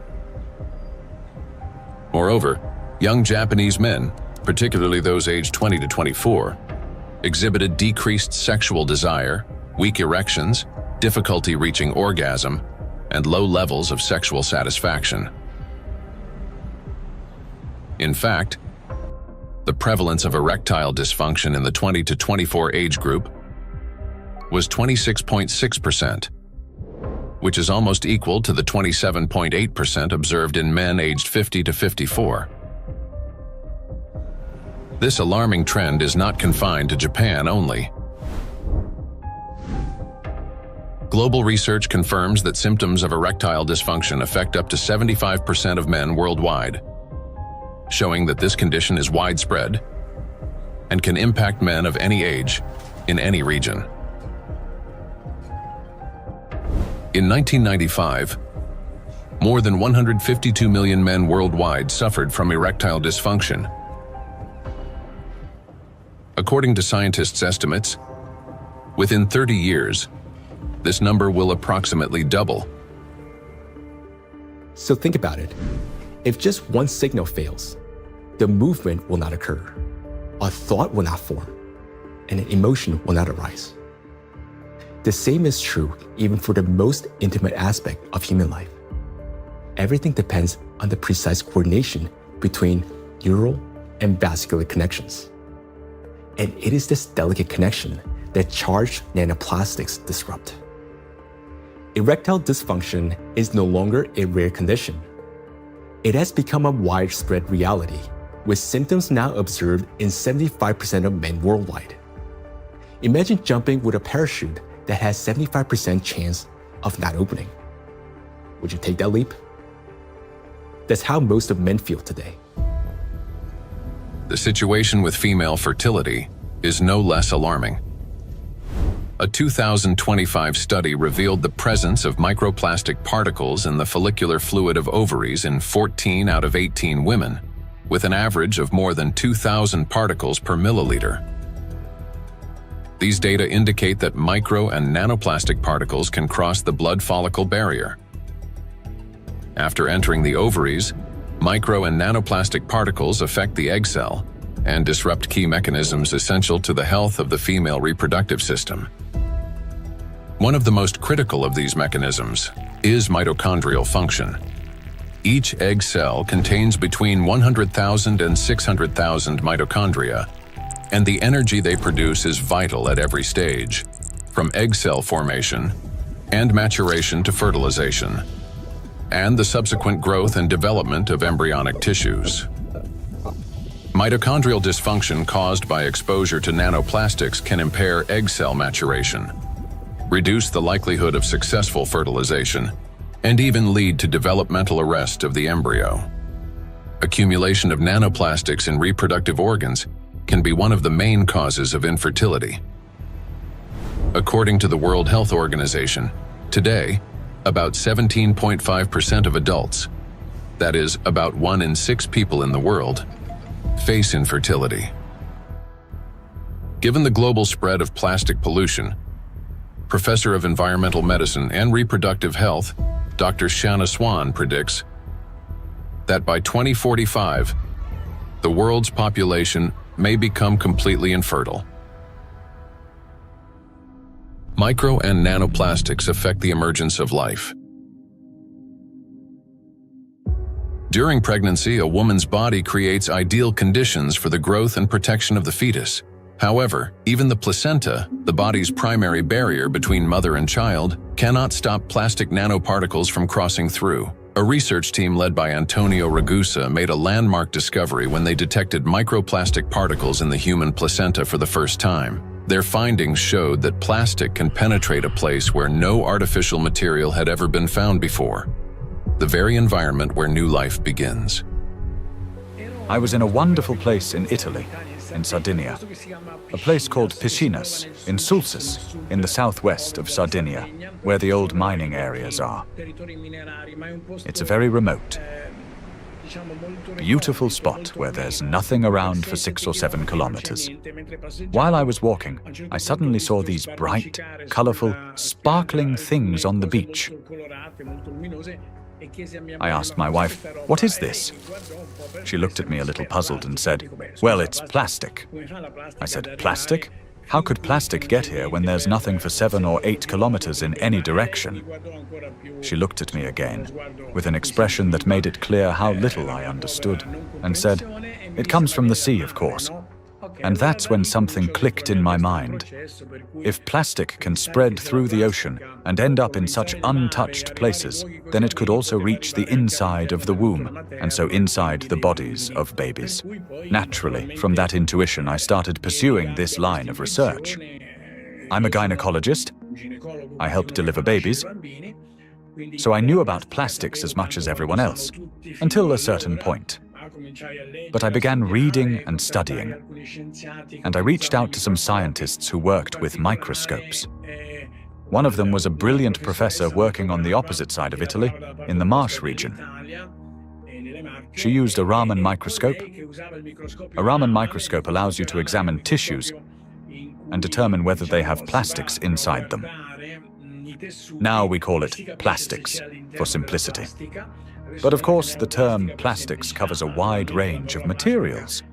There are dozens and dozens of different plastics.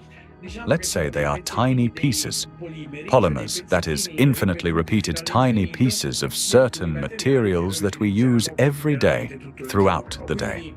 So we sent placentas to this professor, and she did an excellent job. She was able to locate and identify plastics inside placentas for the first time. The article we published in 2021 caused a bit of a scandal because the idea of plastics inside the placenta, inside our babies, was shocking to people. Because the plastic we find in the oceans is the same plastic we ultimately find in children. Micro and nanoplastics affect a child in the womb. Plastic triggers inflammation and disrupts blood flow in the placenta. This means the fetus receives less oxygen and fewer nutrients, increasing the risk of intrauterine growth restriction, hypoxia, and preterm birth. The more plastic there is in the placenta, the more likely it is that babies, unfortunately, are born prematurely. And these babies also tend to be smaller compared to those with lower levels of plastic exposure. We have to recognize that premature birth is the main problem facing humans today. In Italy, it's about 7%. In the United States, where the healthcare system is clearly less effective than Italy's, 12% of babies are born prematurely. So, in this sense, an increase in this number would mean an even greater burden for humanity, biologically, for families, and for everyone involved, and of course, economically, for those who care about costs. We know that these particles can be taken up by these particles going through the placenta and then being found in the embryo, and therefore indicating that already in very early life we have an exposure also to the embryo. The electrostatic charge carried by nanoplastics is especially dangerous in embryonic tissues, where even minor disruptions can lead to developmental abnormalities. In other words, nanoplastics begin harming the child's body even at the very earliest stages of its formation. Over the past 2 decades, physicians have documented an alarming increase in congenital birth defects. For instance, Chinese researchers have found that in China, the rate of such defects has nearly tripled. Similar trends have been observed in other countries. One of the fastest-growing congenital abnormalities in newborns is gastroschisis, a defect of the anterior abdominal wall in which loops of the intestine and sometimes other organs protrude through an opening in the abdominal cavity. The prevalence of this defect has increased over the past 3 decades.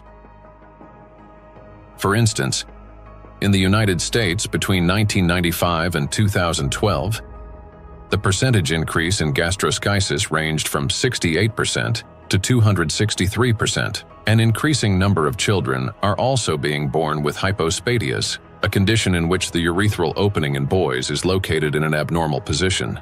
In the United States, the incidence of hypospadias has risen by approximately 17% over the past 20 years. A recent growing number of cases involving congenital heart defects, Down syndrome, and other developmental anomalies have also been reported. Impact of micro and nanoplastics on children after birth. After birth, children continue to be exposed to micro and nanoplastic particles. Plastic baby bottles, food packaging, and toys are all sources of contamination. When a baby bottle containing warm water is shaken, up to 16 million microplastic particles per liter can be released. Hot water and sterilization further accelerate this process. As a result, infants are exposed daily to millions of microplastic particles and trillions of nanoplastics. Scientists have even detected microplastic in human breast milk. Research has shown that nearly 40% of breast milk samples, one of the most essential sources of infant nutrition, already contain hazardous plastic microparticles. Due to their higher metabolic rate and breathing frequency, children take in more air, water, and food per unit of body weight than adults. Consequently, at the same level of environmental contamination, their bodies absorb higher doses of microplastic. Moreover, the protective barriers in a child's body are not yet fully developed. This means plastic particles can penetrate tissues more easily and accumulate at higher concentrations. For example, in children under 2 years of age, the ethmoid bone is not yet fully formed, and its openings are wider, allowing plastic particles to pass more easily through the olfactory nerves directly into the brain. Plastic is an infiltrator, and it's mainly children who are affected by it. In our scientific article that drew a lot of attention and was widely cited, we called them cyborg babies, meaning babies who are made of organic material, but also inorganic material like plastic. These babies are smaller. They generally have smaller brains, and very few end up with lower levels of plastic in their bodies. They're not completely free of it, since plastic is everywhere, but with lower levels of plastic. Because of the electrostatic charge of micro and nanoplastic particles, as well as the presence of bisphenols and phthalates, the endocrine and reproductive systems of children are particularly vulnerable. These substances interfere with the formation and development of the reproductive organs, potentially leading to infertility later in life. Given scientific projections that by 2045 humanity could face widespread infertility, children born after 2020 may have a high likelihood of being unable to conceive their own offspring. I have 2 little daughters, and for me personally, everything we have just heard is terrifying. The truth is that we still don't fully understand the catastrophic consequences of our children being exposed to micro nanoplastics. Or, as Dr. Ragusa put it, they have become cyborg children. We're only beginning to grasp the full scale of this reality. And it is truly heartbreaking to look at small children and realize that they may never be able to have children of their own. Not to mention that their lives are already at risk today. The immune system is also at risk. In early childhood, it is still learning to distinguish between friends and foes. Exposure to microplastics can disrupt this process, increasing the risk of allergies, eczema, food intolerances, and even autoimmune diseases.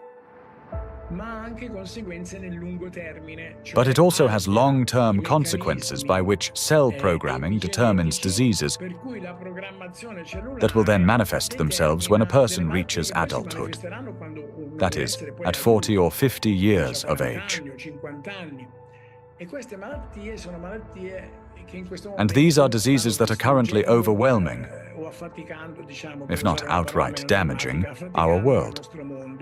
They're the so-called non-communicable diseases: obesity, hypertension, diabetes, and metabolic syndrome.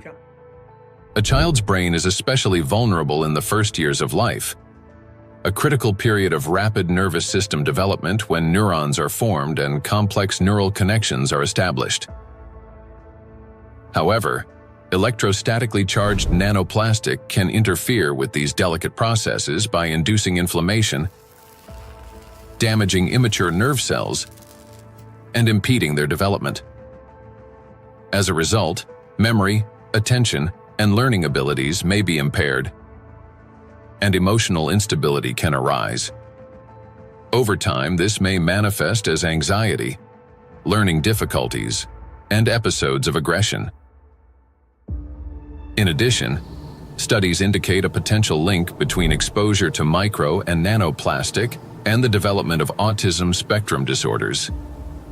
Given the breadth of damage that electrostatically charged micro and nanoplastics can inflict on the human body, the scientific community may need to examine their possible role in the rapid rise of autism more closely. For me as a father, it is heartbreaking to realize how truly defenseless our children are. Micro and nanoplastics start affecting them from the very moment of conception, persist throughout fetal development, and continue their impact after birth. Unfortunately, the illnesses that we have already discussed are not the only conditions that micro and nanoplastics can trigger in children. According to statistics, sudden infant death syndrome is among the leading causes of mortality in infants under 1 year old. This is when a seemingly healthy baby dies unexpectedly, and the cause remains unknown even after all examinations. The number of such tragedies is rising rapidly. In the United States, for example, the number of sudden infant deaths has increased by 12% between 2020 and 2022. It is unbearably tragic when there's no way to protect a child. Micro and nanoplastics and sudden infant death syndrome. Since nanoplastics can cause chronic inflammation in any tissue they penetrate, they can disrupt the formation of neural connections even before birth, including in the regions of the fetal brain that control breathing and heart function. After birth, the damaging influence of electrostatically charged nanoplastics continues. An infant's nervous system is still developing and remains highly unstable. Therefore, even minor disturbances in signal transmission can lead to respiratory or cardiac arrest.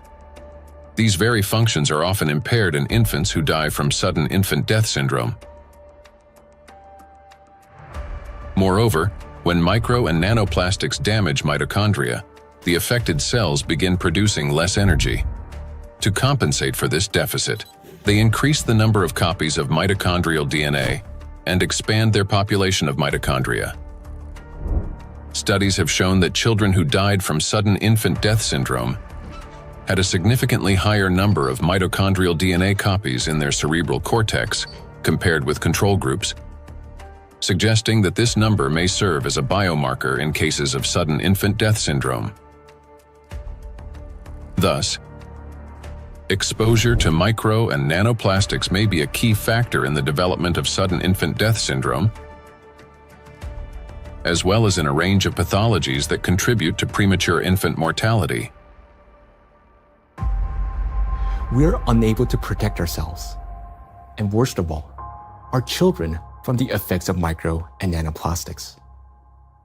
While modern diagnostic equipment capable of accurately identifying the true causes of disease and death is still not available everywhere, we can say with high degree of confidence that nanoplastics contribute to the development of many illnesses and may accelerate their progression.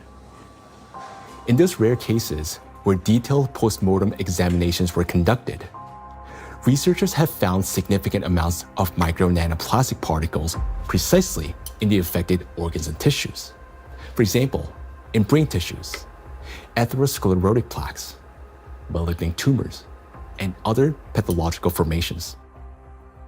But despite millions of deaths every year, such investigations into the presence of these plastic particles are carried out only in isolated cases. There are two main reasons for this. First, many laboratories simply lack the equipment required to reliably detect micro and nanoplastics. Second, doctors and researchers, they rarely consider the possibility that these particles could potentially influence the development or outcome of the disease. Consequently, medical reports continue to list familiar diagnoses, although behind them may lie an overlooked factor: the impact of micro and nanoplastics on the human body. I understand that hearing this part of our investigation may have been very difficult. It was for me as well, believe me. But the impact of micro nanoplastics on all of us is not something we can continue to ignore. This is a crisis already underway, one that remained unnoticed for so long because the threat has been working silently within. Every day, and I'm not talking about every year or every month, but every single day, the amount of micro and nanoplastics around us continues to increase. Large plastic waste constantly breaks down into smaller particles, and these particles eventually enter our bodies through the food we eat, the water we drink, and the air we breathe. This means that with every meal, every sip of water, and every breath, huge quantities of nanoplastics enter our bodies and begin their destructive work. Their harmful effects on our cells grow in direct proportion to their concentration. And this is a scientific fact. What's even more alarming is that today, there is already so much micro nanoplastics accumulated in the ocean that it will be enough to destroy the entire biosphere, including humans, at least 3 times over. When we hear about threats of such magnitude, our instinct is to run away from them. And I understand that. It may feel like the only logical response is to eliminate plastic from our lives completely, or better yet, to take our family and move to some pristine corner of our planet. But would that really solve the problem? In fact, where could we possibly go to escape micro and nanoplastics? Finding solutions.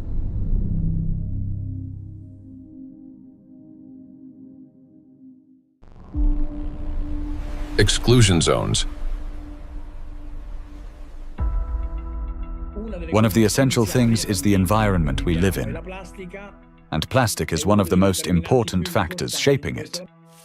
Micro and nanoplastics have now infiltrated every corner of the planet, yet their distribution is far from uniform. Some regions accumulate especially high concentrations of plastic particles, and nowhere is this more pronounced than in the oceans. Each year, roughly 11 million tons of plastic waste enter the ocean. The equivalent of an Eiffel Tower made entirely of plastic plunging into the sea every 8 hours, or about 1,100 such towers annually. Initially, these towers consist of bottles, bags, fishing nets, and other plastic garbage. Over time, under the influence of sunlight, waves, and weathering, they fragment into billions of invisible killers, micro and nanoplastic particles. According to research, about 95% of small debris less than 5 millimeters in size is composed of plastics. The surface of the world's oceans is already covered with more than 350 trillion particles of microplastics, and the number continues to grow rapidly. However, the ocean depths hold countless trillions more, forming an invisible yet enormous area of contamination. And yet, that's not all. The sea breeze has become toxic. When waves break at the ocean surface, they generate countless bubbles. As these bubbles burst, they release not only salt crystals into the air, but also microscopic plastic particles. Carried by the wind, micro and nanoplastics scatter across the planet. The stronger the wind and the higher the sea foam, especially during storms, the more particles lifted into the atmosphere. Though invisible to the naked eye, the air around us is literally saturated with them. Each year, approximately 136,000 tons of microplastics are carried from the ocean to land by sea breeze. That is more than 370 tons every single day. In the atmosphere, plastics are transported thousands of kilometers by air currents. They settle in dew and fall to the ground with snow and rain. The coasts and coastal regions are the first to bear the impact. When people go to this seashore, okay, for holiday, for swimming, to receive some sunlight, they always send me pictures of microplastics because all the seaside are full of microplastics. A study conducted in a coastal city in eastern China found that a person can inhale up to 1 million microplastic particles per year simply by spending time outdoors. The greatest danger comes from particles smaller than 100 micrometers, which can easily enter the respiratory tract. Because most of the coastal countries in the Mediterranean Sea don't have proper waste management system, so they release huge amount of plastic waste into the Mediterranean Sea. This is the first reason. The second reason, we have two rivers in this part of the Mediterranean Sea, Seyhan and Ceyhan. These two rivers, in two of the 5 most polluted rivers in the Mediterranean Sea. Recycling actually makes those two rivers most polluted rivers in the Mediterranean Sea. They carry more than 5,000 tons of plastic waste into Mediterranean Sea every year. It's too much. And also, the coastline in the Turkish coast has pollution like 31 kilogram per kilometer per day. Every day, 31 kilogram of plastic waste reach that coast in 1 kilometer coastline. It's too much. Just imagine, one plastic bottle is 10 gram or 15 gram. You can imagine how many plastic bottle strand on those coastlines. Dr. Sarju Ganatra is a cardiac oncologist and director of the Cardiac Oncology Program at Lehe Hospital and Medical Center. He leads research at the intersection of cardiovascular medicine, oncology, and environmental sustainability. According to his study, which was presented to the American Academy of Neurology, living in coastal areas is associated with an increased risk of brain and mobility disability. The reason for this is the high concentration of microplastics in the water, air, and soil of these regions. It's alarming, truly, that what we are seeing, that people living close to the coastal water with high amount of microplastic concentration in the seawater, they have higher prevalence, higher rates of various cardiovascular disease, stroke, diabetes, and other metabolic conditions, as well as cognitive mobility and self-caring disabilities and abilities to live independently essentially are less in that population. Researchers analyzed health data from residents of 218 coastal counties across the United States, comparing CDC reports with levels of environmental microplastic pollution. The findings are striking. Memory and cognitive impairments occurred 9% more often among residents of areas with high concentrations of micro and nanoplastics, compared to those in areas with low concentrations. Motor disorders were 6% more frequent. Difficulties with self-care, such as dressing or maintaining hygiene, were 16% more common. Inability to live independently, including managing finances or shopping, was 8% more frequent. In coastal regions, where the concentration of micro and nanoplastics far exceeds that found in inland, people are already paying the price, not only with their health, but with their lives. In a study led by Dr. Sarju Ganatra, scientists compared regions with high and low levels of microplastic pollution. But this raises an important question. That is, what does low level mean today? To answer this, let's look at the numbers. Dr. Ganatra defined a low level of contamination as one tiny plastic particle per 200 bathtubs filled with seawater. At first glance, that might sound negligible. But when that single particle breaks down into nanoscale fragments, the number of particles increases not by tens or hundreds, but by millions of times. Let's consider a simple calculation. Suppose the volume of one such tiny plastic particle is just 1 cubic millimeter, roughly the size of a grain of sand. Over time, it breaks down into many smaller pieces. Now, if we assume that this single microparticle disintegrates into fragments about 100 nanometers in diameter, that would generate about 1 trillion particles. And if their size decreases to 10 nanometers, the number would skyrocket to 10 to the 15th, or 1 quadrillion nanoparticles, all from a single microparticle. So what does this mean in practice? It means that even one glass of such clean water, which hardly exists anymore, would potentially contain about 5 million nanoplastic particles. And for the human body, after drinking just one glass, at least 5 million cells will be put at risk. So can this so-called low level of contamination truly be considered safe? Each of those 5 million particles entering a body can trigger inflammation, cause hypoxia, and disrupt communication between neurons. Note that these effects aren't always immediately noticeable.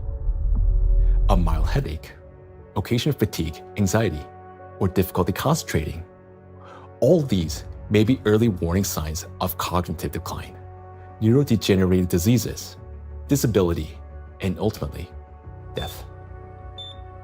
These symptoms are particularly evident among people who live or spend significant time near the coastal regions. And the decline in their health is an early warning sign, a reflection of a much larger crisis unfolding across the world. Do you remember Professor Gundodu saying that the coastal countries of the Mediterranean don't have an adequate waste management system? Well, according to research, the concentration of microplastics in this region is about 4 times greater than North Pacific Ocean, where, by the way, the Great Pacific Garbage Patch is located. And in addition to 5 already known invisible garbage patches, researchers have identified a 6th garbage patch hidden in the Mediterranean Sea. It's called invisible because it consists mostly of microplastics. And unlike other oceanic garbage patches, which are at least far away from the densely populated coastline, this one is surrounded by 21 countries. It's a home to nearly 500 million people. We can say that this is the most dangerous garbage patch of the planet, because here, the plastic has already broken down into small sizes that are dangerous for life. Everyone living in the Mediterranean is constantly breathing air with an extremely high concentration of micro nanoplastics. This is an extremely dangerous zone that should have been long ago been designated as an exclusion zone. Now, recall the battery example and imagine how many charged particles are present and how much energy is concentrated there. That's why the Mediterranean Sea is warming faster than the rest of the world's oceans. This is very serious because Mediterranean plays a key role in shaping the climate of Europe and the Mediterranean countries. It affects the weather patterns, rainfall distribution, and even the ecosystems of the entire region. It is precisely this extreme warming here, driven by micro and nanoplastics, that is intensifying the climate anomalies, extreme weather events, and even natural disasters throughout the Mediterranean. Meanwhile, the amount of micro and nanoplastics continue to rise with every passing minute. And what worries me personally is that people do not know this and continue traveling to these regions, often with their children, thinking that they're going there to rest and recharge, when in reality, they're entering a zone of extreme danger. So the things that once symbolized health, freedom, and luxury, a yacht on an open water, a villa by the sea, or even a private island in the ocean, they're now slowly turning into exclusion zones. For now, this problem is mainly recognized by scientists, but it will soon become impossible for the public to ignore. And when that moment comes, mass migration from coastal regions will be inevitable. Thus, if we fail to find a solution, the economic losses will be enormous, as the tourism industry will collapse and luxury resorts on the coast will be deserted. Yet, the threat doesn't end there, because the tiny plastics are constantly spreading by the atmospheric circulation and contaminating everything in its path. Borders just for human, not for particles. So all these small microplastics can travel long distances. We have done experiments on the samples in Siberia, on samples in the north and south and polar regions, and we found in many of those we found nanoplastics. So most of the areas that are considered pristine are at least episodically polluted by nanoplastics via air. We measure around 20 nanograms per cubic meter of air on average. And this is pristine and clean air, and you think it is nothing here, but it's actually almost always something. Today, forests are also at risk of becoming exclusion zones, as they've already turned into massive reservoirs of micro and nanoplastics. I understand that our instinct, especially as parents, is to search for cleaner and safer places like coastlines and forests where the air feels fresher. But the paradox is that these very places have already become some of the most dangerous environments for human life. Let me give you an example. In a large city, an adult may inhale up to 106,000 microplastic particles during a 2-hour walk. Yet, in areas near the bodies of water, that number far exceeds that, and those 2 hours may be enough to trigger a cascade of diseases, whereas for some individual, a fatal outcome. It is important to understand that when a single micro or nanoplastic particle enters a cell, it destroys more than just that one cell. After the cell dies, the plastic particle is not eliminated from the body. It continues to move throughout the body, damaging other cells and triggering a chain reaction of destruction. This process is endless because plastics, as we know, can recharge and retain electric charge. The more microplastics enter a body, the faster this destruction spreads cell after cell, organ after organ. And time becomes critical here because our body has limited resources to fight this damage, while nanoplastics, they're not expelled. Instead, they continue to accumulate in ever-increasing quantities, destroying us from within. Nanoplastics are perfect killers not only of humans, but of the entire biosphere, and it's impossible to hide from them anywhere. They're literally pushing us out of the world we once knew. Micro nanoplastics are already affecting our planet as well as the climate. And moreover, they're intensifying already devastating natural disasters and contributing to the worsening geodynamic crisis. Climate and plastic in a single cycle of destruction. The world ocean is the largest system of our planet. It regulates climate and serves as the main source of oxygen. The ocean and the atmosphere form a single, interconnected climate system. Water has a remarkable ability to absorb and store immense amounts of heat, increasing its temperature only gradually. The accumulated heat is then evenly redistributed across the planet and transferred to the atmosphere. This property of the ocean to efficiently dissipate heat from the Earth's interior protects the planet from extreme temperature swings and helps stabilize the climate. But massive contamination of the oceans with micro and nanoplastics is disrupting this finely tuned mechanism. Electrostatically charged plastic particles bind water molecules, forming hydrate shells around themselves. This alters the physical and chemical properties of ocean waters.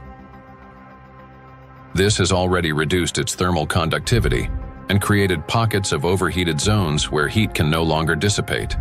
Consequently, overall ocean warming is accelerating. This topic is explored in greater detail in the documentary Anthropogenic Factor in the Ocean's Demise. Excessive ocean heating, in turn, increases evaporation and disrupts atmospheric circulation. As a result, both the temperature and humidity of the atmosphere rise. Electrostatically charged nanoplastic particles act as condensation nuclei, causing moisture droplets to freeze at lower altitudes and at higher temperatures, 4 to 10 degrees Celsius. This accelerates cloud formation and contributes to abnormal weather events, large hail, extreme downpours, and disruptions of the hydrological cycle. Charged plastic particles are already influencing weather formation, affecting flight safety, cloud development, and even where and how the precipitation occurs. In other words, microplastic has already become a driver of climate instability. We know what particles doing in the air, they produce clouds. If we have a particle in the air, the water vapor sits on these particles and forming clouds. So therefore, we want to understand how much nanoparticles influence the formation of clouds. And therefore, of course, in the alpine region, it can trigger the cloud formation and so also thunderstorm or extreme weather events. When you have a big storm event, many micro and nanoplastics get released from the environment when they have been trapped in the soil, in the riverbeds, on their surfaces and things like that, and get mobilized in the air. So you then after storm, you have even more pollution. This process sustains itself, creating a feedback loop. Ocean warming increases water evaporation. Even more nanoplastic rises into the air with the vapor, and even more energy accumulates in the atmosphere, further heating the ocean. According to data, every degree of warming increases air humidity by 7%, and lightning frequency by at least 12%. Thus, more heat, more moisture, more plastic in the air, more lightning, and the cycle continues endlessly. Observed trends indicate that this energy buildup is accelerating exponentially. And with each passing year, climate anomalies are becoming more distinct and more destructive. We are seeing the hottest summer in Europe after having a record-breaking summer last year. Similarly, here in the northeast of US, we are seeing record-breaking temperature. Every year for last 2-3 years, we are saying, oh, this is the hottest day. And then the next year comes and there is a new hottest day. The nighttime temperature in Southeast Asia is not dipping at all in many places and kind of trapping the heat. So our body is not getting even that relief at nighttime. There is increase in air pollution. There is increase in all sorts of chemical pollution. And so if we think about this holistically, it's a huge impact on the planetary health. And I think this is a reminder that we are part of the planetary system. We belong to it. We are not separate from it.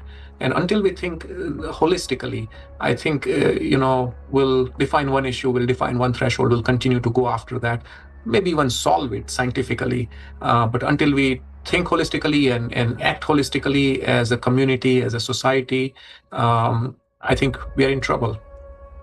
We have reached a critical point where it's no longer possible to solve the climate crisis without simultaneously addressing the plastic pollution, and vice versa. The two are interconnected, each reinforcing the other.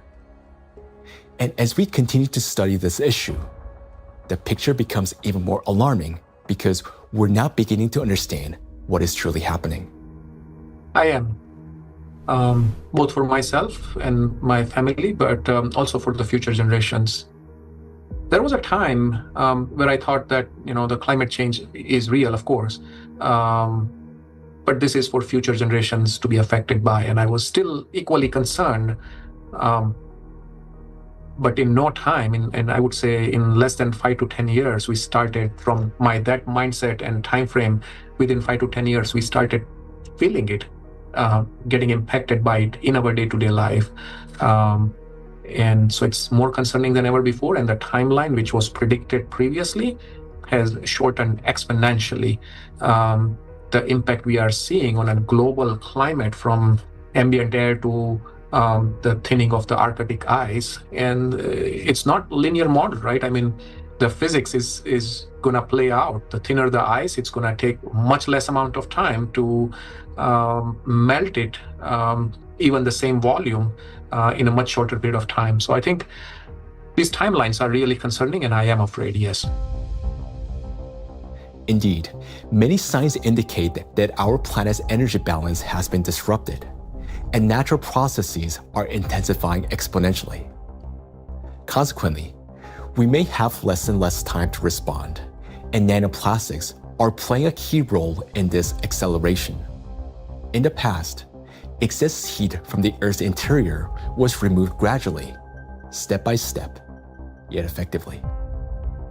It was first partially absorbed by the oceans, and then transferred into the atmosphere, and then finally released into the space.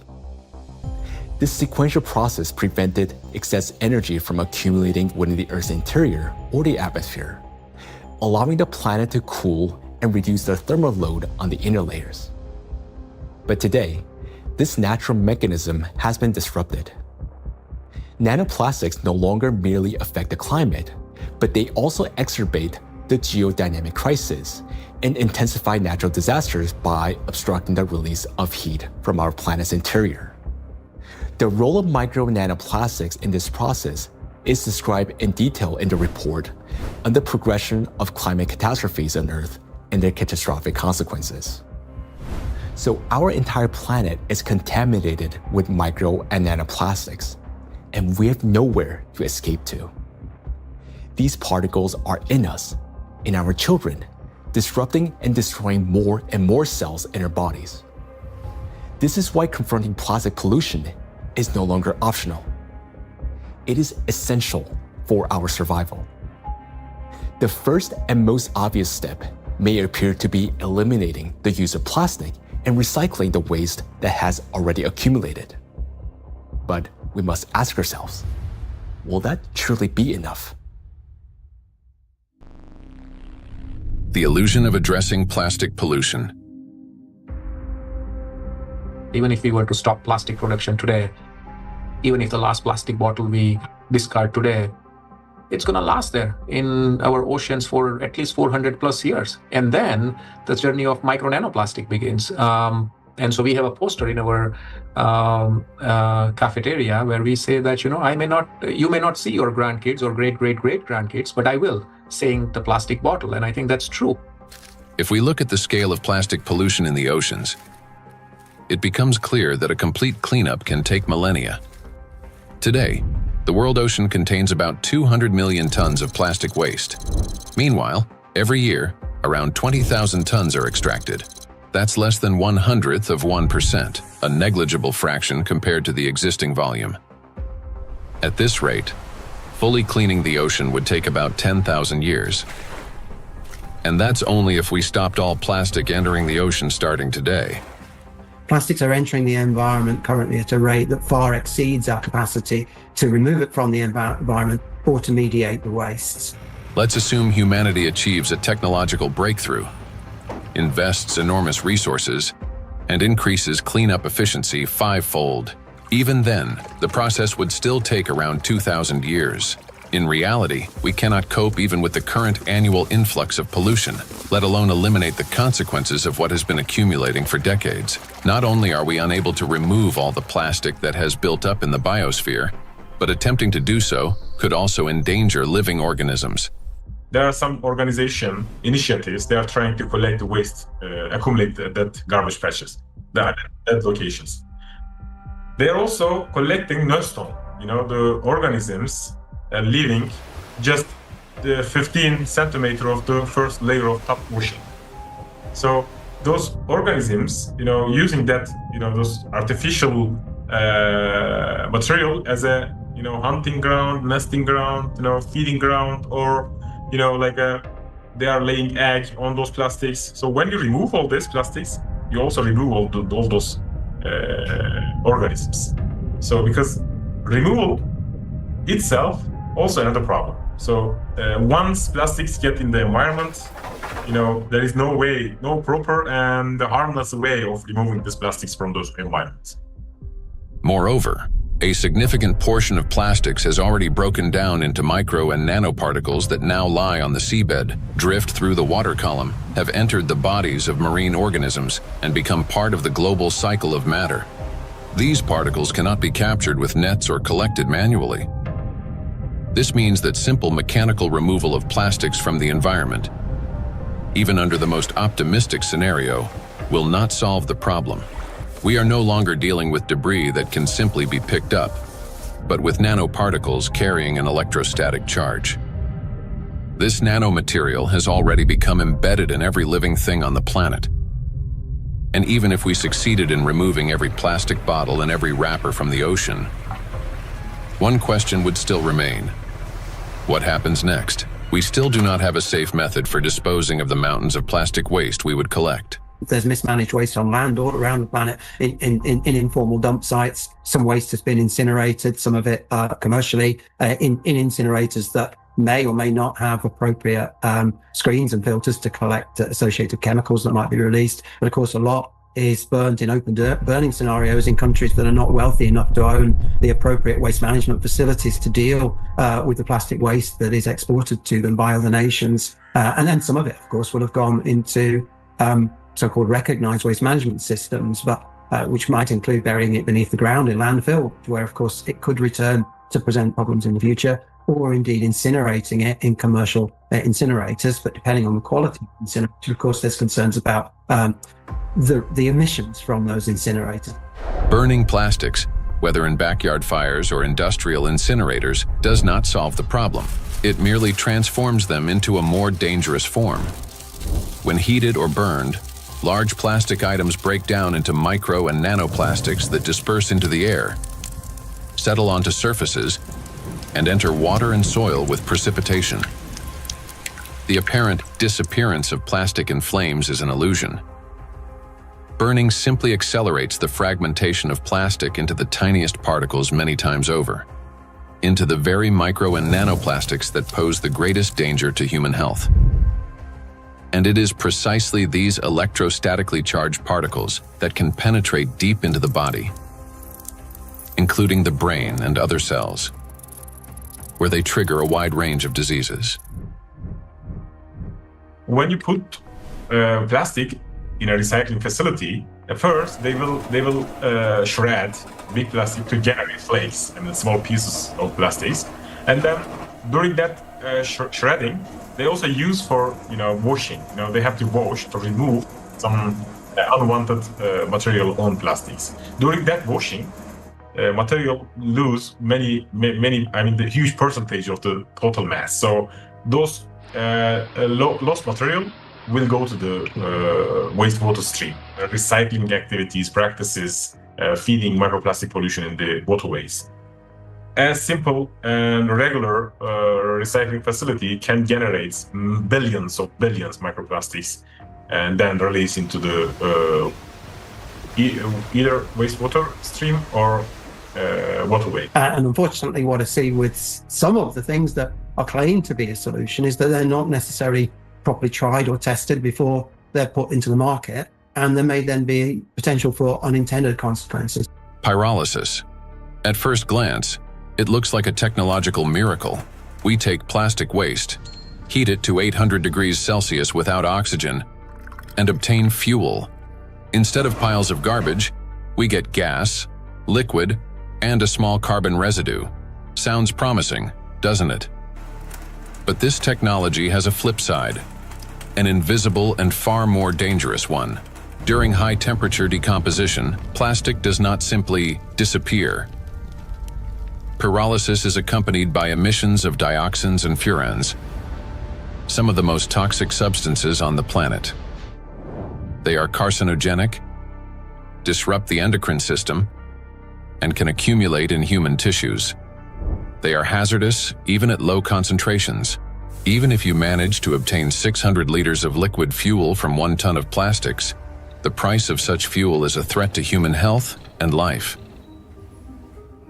By relying on such disposal methods, we're only accelerating the transformation of plastics into an invisible, yet far more dangerous form.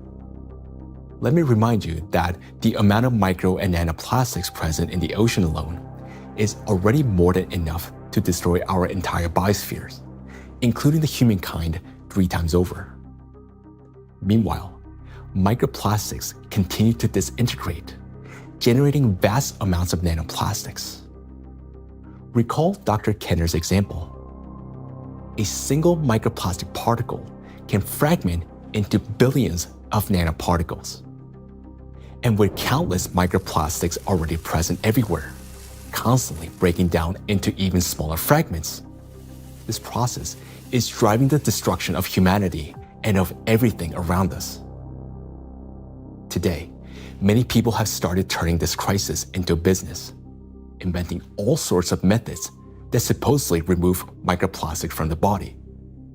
And people are willing to pay large sums for these treatments. But the real question is, do they actually work? False hope. Today, in healthcare and even in some scientific circles, there's growing discussion about alleged methods to cleanse the human body of microplastics. A variety of approaches are being promoted, including plasmapheresis, hemosorption, mechanical filtration devices, dietary adsorbents, and so-called natural supplements claiming to detoxify the body. At first glance, it all sounds reasonable. If there's something toxic in the body, it should be removed. But the truth is that these methods don't actually solve the problem. I don't think any scientifically proven techniques exist to filter out the micro nanoplastic from the blood. It gets deposited in the organs themselves, which is not really something you can filter out by sending the blood to some filtration machine. Nanoplastics have already penetrated inside human cells. They are not just circulating in the bloodstream like an unwelcome guest you can simply escort out. They have become part of the body's internal environment. Yes, we can cleanse the blood with sorbents or filter plasma. But how effective can such procedures truly be? We started this plastic production and the usage of these materials, which have a lot of, positive effects. That we in the hospital, I just, when I look around in my, daily work environment, I guess that 80% of everything I touch in the hospital is of plastic, starting with my gloves. And probably 80-90% of the machine itself is made of the plastic. And that's a very important point for healthcare. What's more, the very solutions used for blood purification procedures also contain plastics. When you get sick, you are going to a hospital, you probably will go to the hospital for treatment, and then they will give you some solutions, some infusions, like they will put something inside your vein, and then they transfer some liquid from plastic package to your blood system. So those intravenous solutions has at least 62 microplastic particles per liter. So this is direct transfer exposure microplastic to human system, blood system. So we end up with a paradox. We are using plastics to try to eliminate the consequences of plastics. Such procedures may indeed reduce the overall toxic load, but they don't address the core issue. They don't extract plastic from cells, don't neutralize its electrostatic charge, don't restore disrupted signaling pathways, and don't protect the brain, immune system, or mitochondria. An individual has every right to try such methods. It is their personal choice, but it's important not to harbor illusions. Those procedures will not restore lost health. Moreover, plastic isn't just a material used for packaging and household goods. It is the backbone of modern industry, healthcare, transportation, electronics, construction, and even space technology. It's the second most common material on Earth after concrete, so it's extremely widespread. I think going forward, it's going to be really important that we retain the important uses of plastic, because plastics are not here the enemy. It's not a treaty about not producing plastics. It's a treaty about ending plastic pollution, not ending the production of plastics. And plastics have the potential to bring clear societal benefit. That is why the main goal today isn't to stop plastic production, but to find ways to reduce the impact of micro and nanoplastics on human health and the environment.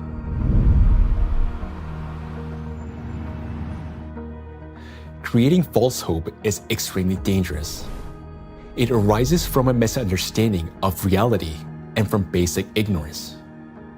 We must remember that the most dangerous plastic particles are those small enough to penetrate our cells. And once micro and nanoplastics enter our cells, they cannot be filtered out or removed. They become part of the body and slowly destroy us from within. The most serious problem is that we have no control over how much of this material enters us.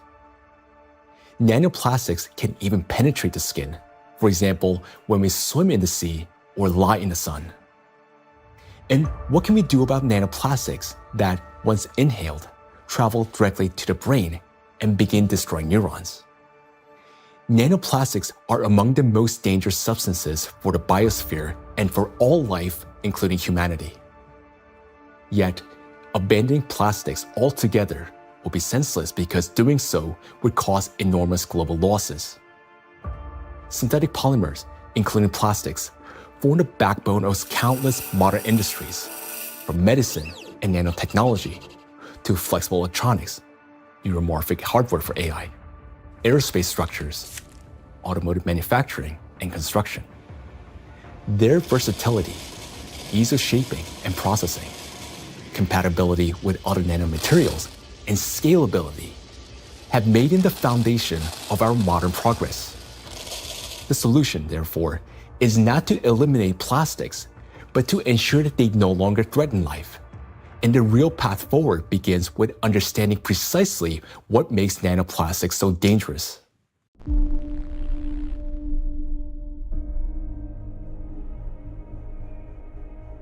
Now, we already know that electrostatic charge is the basis for their destructive power. It is this charge that allows plastic particles to cling to membranes, cross biological barriers, including the brain, bind to proteins, and interfere with genetic processes. The charge transforms plastic from something inert into a tiny, yet powerful destructive force within the biosphere and humankind. Understanding this, the scientific group of ALLATRA was the first to propose a strategic direction, that is, to deprive nanoplastics of their ability to accumulate and retain electric charge. Note that countless nanoparticles exist around us, yet most do not penetrate or destroy our cells. Only plastics do because of their electret-like behavior. Thus, if we can eliminate this property, then we can turn micro-nanoplastics into inert and harmless particles that no longer pose danger to us or to the biosphere. Now, how did the scientific group of ALLATRA come to understand this and become the first to propose a solution? The answer goes back many years and to the work of Dr. Igor Danilov, a vertebrologist and researcher who spent many years studying spinal diseases. Over 20 years ago, he was actively engaged in scientific research focused on investigating degenerative processes in intervertebral discs. His work included a comprehensive experimental and clinical study to understand morphological and biochemical changes occurring in the nucleus pulposus, intercellular substance, and cartilaginous tissue of intervertebral discs. While studying cellular processes, Dr. Danilov focused on immune regulation and pathological reactions that could trigger cell degeneration. He noted that mitochondrial dysfunction was one of the main drivers of these changes, and this insight became the starting point for investigating what might be disrupting cellular function. Dr. Danilov frequently visited specialized laboratories, and in the course of detailed analyses, he found foreign particles inside the cells, which he later identified as plastic. This discovery became a key moment in his research, as he began to analyze possible mechanisms by which plastics affect cells. Through his investigations, Igor Danilov determined that the negative impact of tiny plastic particles on cells stems precisely due to the damage they cause to mitochondria. This conclusion was based on observations that cells containing these tiny plastic particles showed clear signs of mitochondrial dysfunction, which in turn exacerbated degenerative processes. Here, Igor Danilov suggested that the ability of plastic particles to penetrate cells may be due to their electret-like behavior. That is, the ability to accumulate and retain electrostatic charge, which allows them to form a biological shell around themselves. This property enables the plastic particles to enter cells easily, avoid detection by the immune system, cross protective biological barriers, including the blood-brain barrier, disrupt normal cell function, and provoke degeneration and cell death. On this basis, Igor Danilov proposed that to neutralize these tiny plastic particles, we must deprive them of their ability to accumulate and retain charge. He shared his findings and projections about the harmful effects of tiny plastic particles with his colleagues from various medical fields, including surgeons, oncologists, cytologists, pathologists, and geneticists, as well as with biologists and chemists. Soon after, these specialists confirmed his alarming observation that these plastic particles do accumulate in critical organs in the body, such as the brain, heart, intestines, endocrine, and reproductive organs, where their presence can disrupt organ function and destroy our health. Igor Danilov's predictions were deeply concerning, especially in light of global trends, the rising production of plastics and the growing accumulation of plastic waste in oceans and ecosystems. Thus, More than 20 years ago, the scientific group of ALLATRA realized that micro and nanoplastics pose a serious threat not only to humans, but the entire biosphere.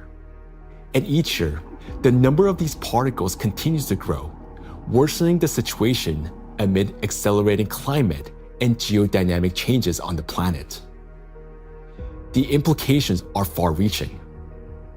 If we can eliminate the charge from micro nanoplastics, we will not only eliminate their destructive impact on human health, but also remove the excess energy accumulating in the biosphere, the energy that currently fuels the geodynamic crisis and intensifies natural disasters.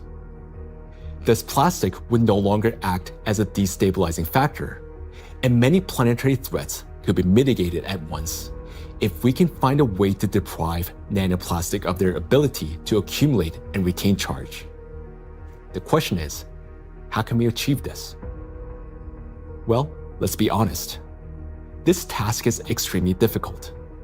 It will not be enough to simply figure out how to neutralize the electrolyte behavior of these tiny plastics in a test tube. We must learn how to achieve this for every micro and nanoplastic particles already present in the biosphere, including those inside the human body, and do so without harming people or nature. Given the unprecedented scale of this challenge, solving it will require collaboration among experts across many disciplines: biophysics, nanotechnology, molecular toxicology, material science, and medicine. Plastic pollution is not a narrow environmental issue. It's a systemic global challenge that affects health, safety, natural resources, the stability of our civilization, and life itself. 20 years ago, the scientific group of ALLATRA already recognized the danger of micro and nanoplastics and identified the underlying principle of how they could be neutralized. But to this day, we haven't found a way to achieve it. That is why ALLATRA calls for unification of the world's scientific potential, a message that is unfortunately often misunderstood. Uniting scientists doesn't mean locking them all in one giant laboratory until they find a solution. Rather, it means fostering open international collaboration where experts from different fields freely share knowledge and work together toward a common goal. It's about aligning research methods, promoting open data exchange, developing compatible monitoring tools, and making coordinated policy decisions. The scientific community has already proven that such collaboration is possible when humanity unites around a common goal. Consider the Human Genome Project. Hundreds of institutions across dozens of countries, operating under unified data standards, achieved a breakthrough that transformed the course of science and medicine. In the same way, addressing the plastic crisis will require global cooperation, a collective effort to protect both ourselves and our planet. The ALLATRA International Public Movement actively supports the initiative of Pope Francis, Laudato Si, which seeks to raise the awareness of the importance of protecting our common home, the planet Earth. It is very important to emphasize that Laudato Si is far more than just a call to care for nature. It is a practical and scientifically grounded guide, a roadmap for transforming our world and creating a better world for future generations. The encyclical provides a clear direction toward a sustainable future, uniting ecology, climate justice, and humanity's shared responsibility for protecting our common home. The ALLATRA movement, fully embracing these principles, views Laudato Si as a powerful catalyst for global cooperation in addressing environmental and social challenges, and preserving the delicate balance of our planet. Cardinal Peter Turkson, the Chancellor of the Pontifical Academy of Sciences, is widely recognized for his dedicated work in ecology and social justice. Thanks to his educational efforts and tireless advocacy, the encyclical is widely disseminated worldwide as a practical guide for safeguarding our planet. It is a great honor for us to introduce Cardinal Peter Turkson, who will speak about the efforts being made to promote the encyclical Laudato Si and to put its principles into practice. So, question is, how can we get Laudato Si to be widely read? Of course, it's a book that is there. I have presented it at the United Nations. I presented it at UNESCO in Paris. I presented it at Davos World Economic Forum. So I've talked about Laudato Si in several environments. I've also had a chance to present it even in university groups. Ohio State was the first group that wanted to hear about Laudato Si. And since then, I've been in Dayton, I've been in San Diego. And therefore, to get Laudato Si well known, we decided to create what we call Laudato Si Action Platform, which identified, in fact, 7 actors of Laudato Si.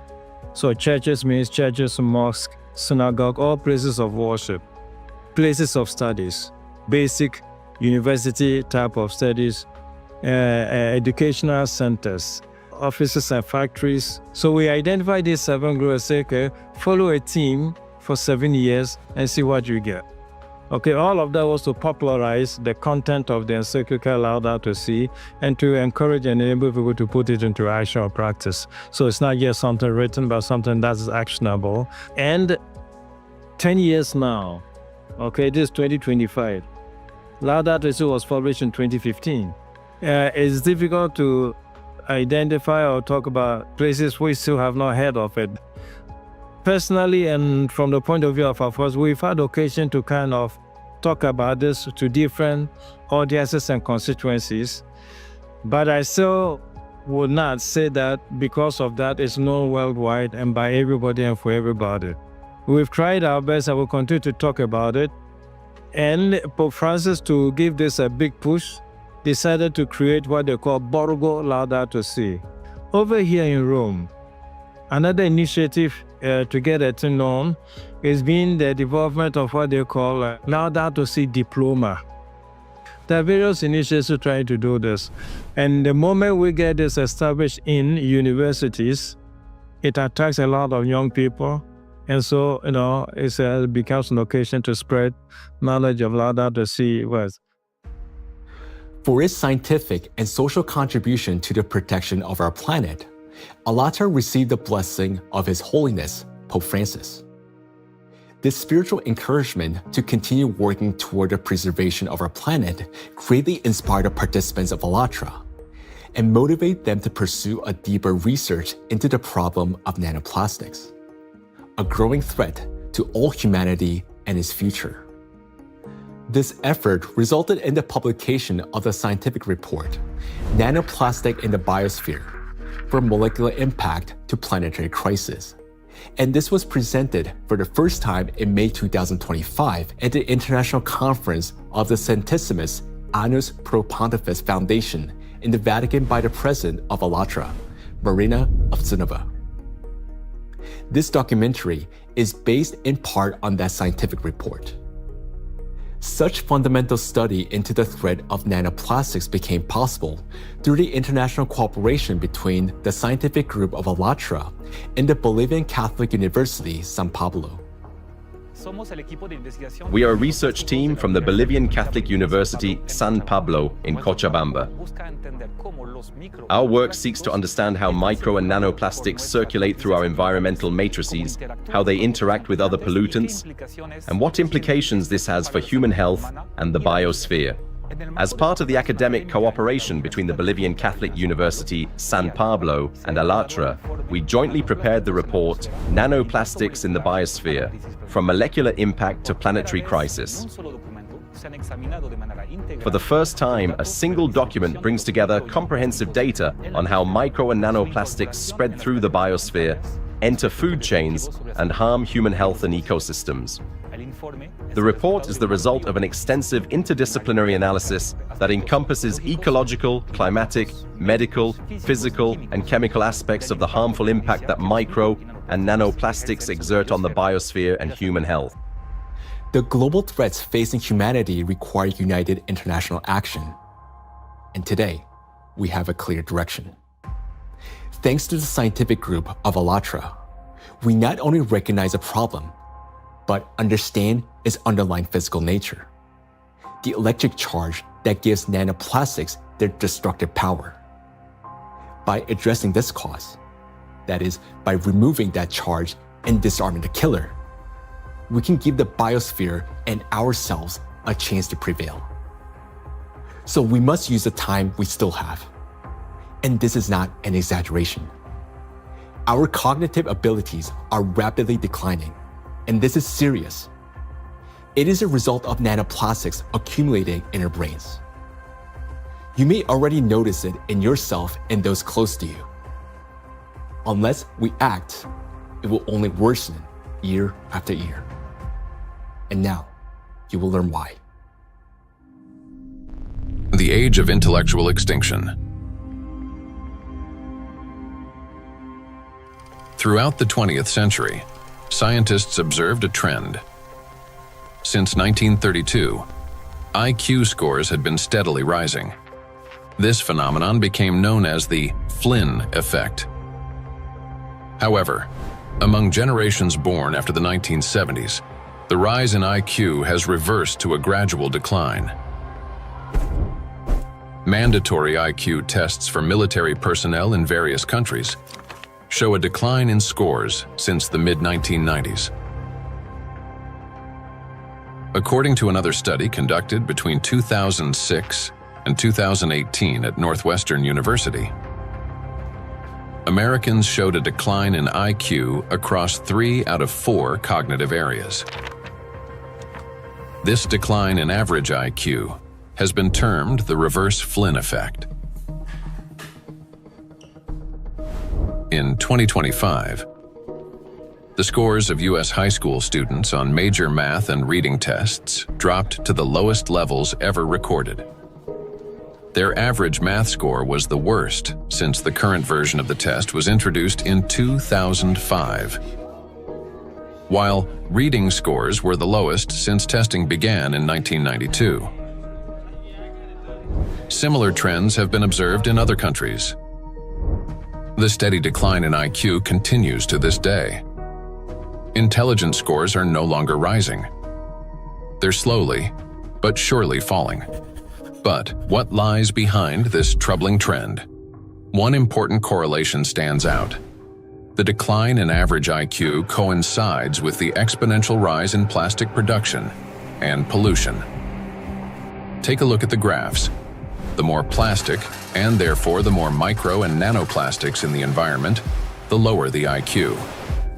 This shows a clear link between increasing the amount of plastics and declining cognitive abilities.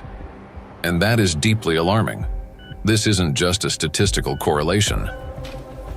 As plastic production has skyrocketed, our daily exposure to micro and nanoplastics has risen with it. Charged plastic particles can easily pass through biological barriers, including the blood-brain barrier.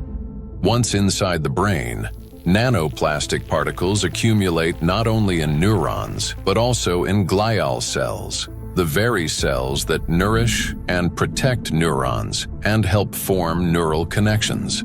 There are many more glial cells in the brain than neurons themselves. Electrostatically charged nanoplastic disrupts the function of glial cells, triggering inflammation and chronic stress, setting off a continuous cycle of destruction inside the brain itself. For the brain, chronic stress and inflammation are like a computer running on a critically low battery. When the battery is nearly drained but dozens of programs are still running, the system automatically switches to power-saving mode, shutting down energy-intensive applications to avoid overheating or freezing. Our brain works in a similar way. When stress and inflammation reach a critical point, the brain, like a computer, will eventually shut down its most energy-demanding regions to survive and conserve energy. The first to go offline is the prefrontal cortex, the youngest and most complex part of the brain. It's considered the control center, responsible for such essential functions as intelligence, behavioral regulation, and the ability to think logically, consistently, and rationally by comparing facts and drawing conclusions.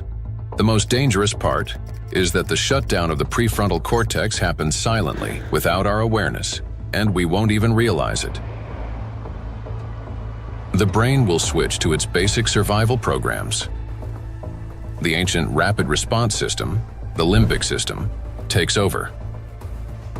Its key structures, the amygdala and hypothalamus, trigger the fight, flight, or freeze reaction, fast, impulsive, and without time for reflection.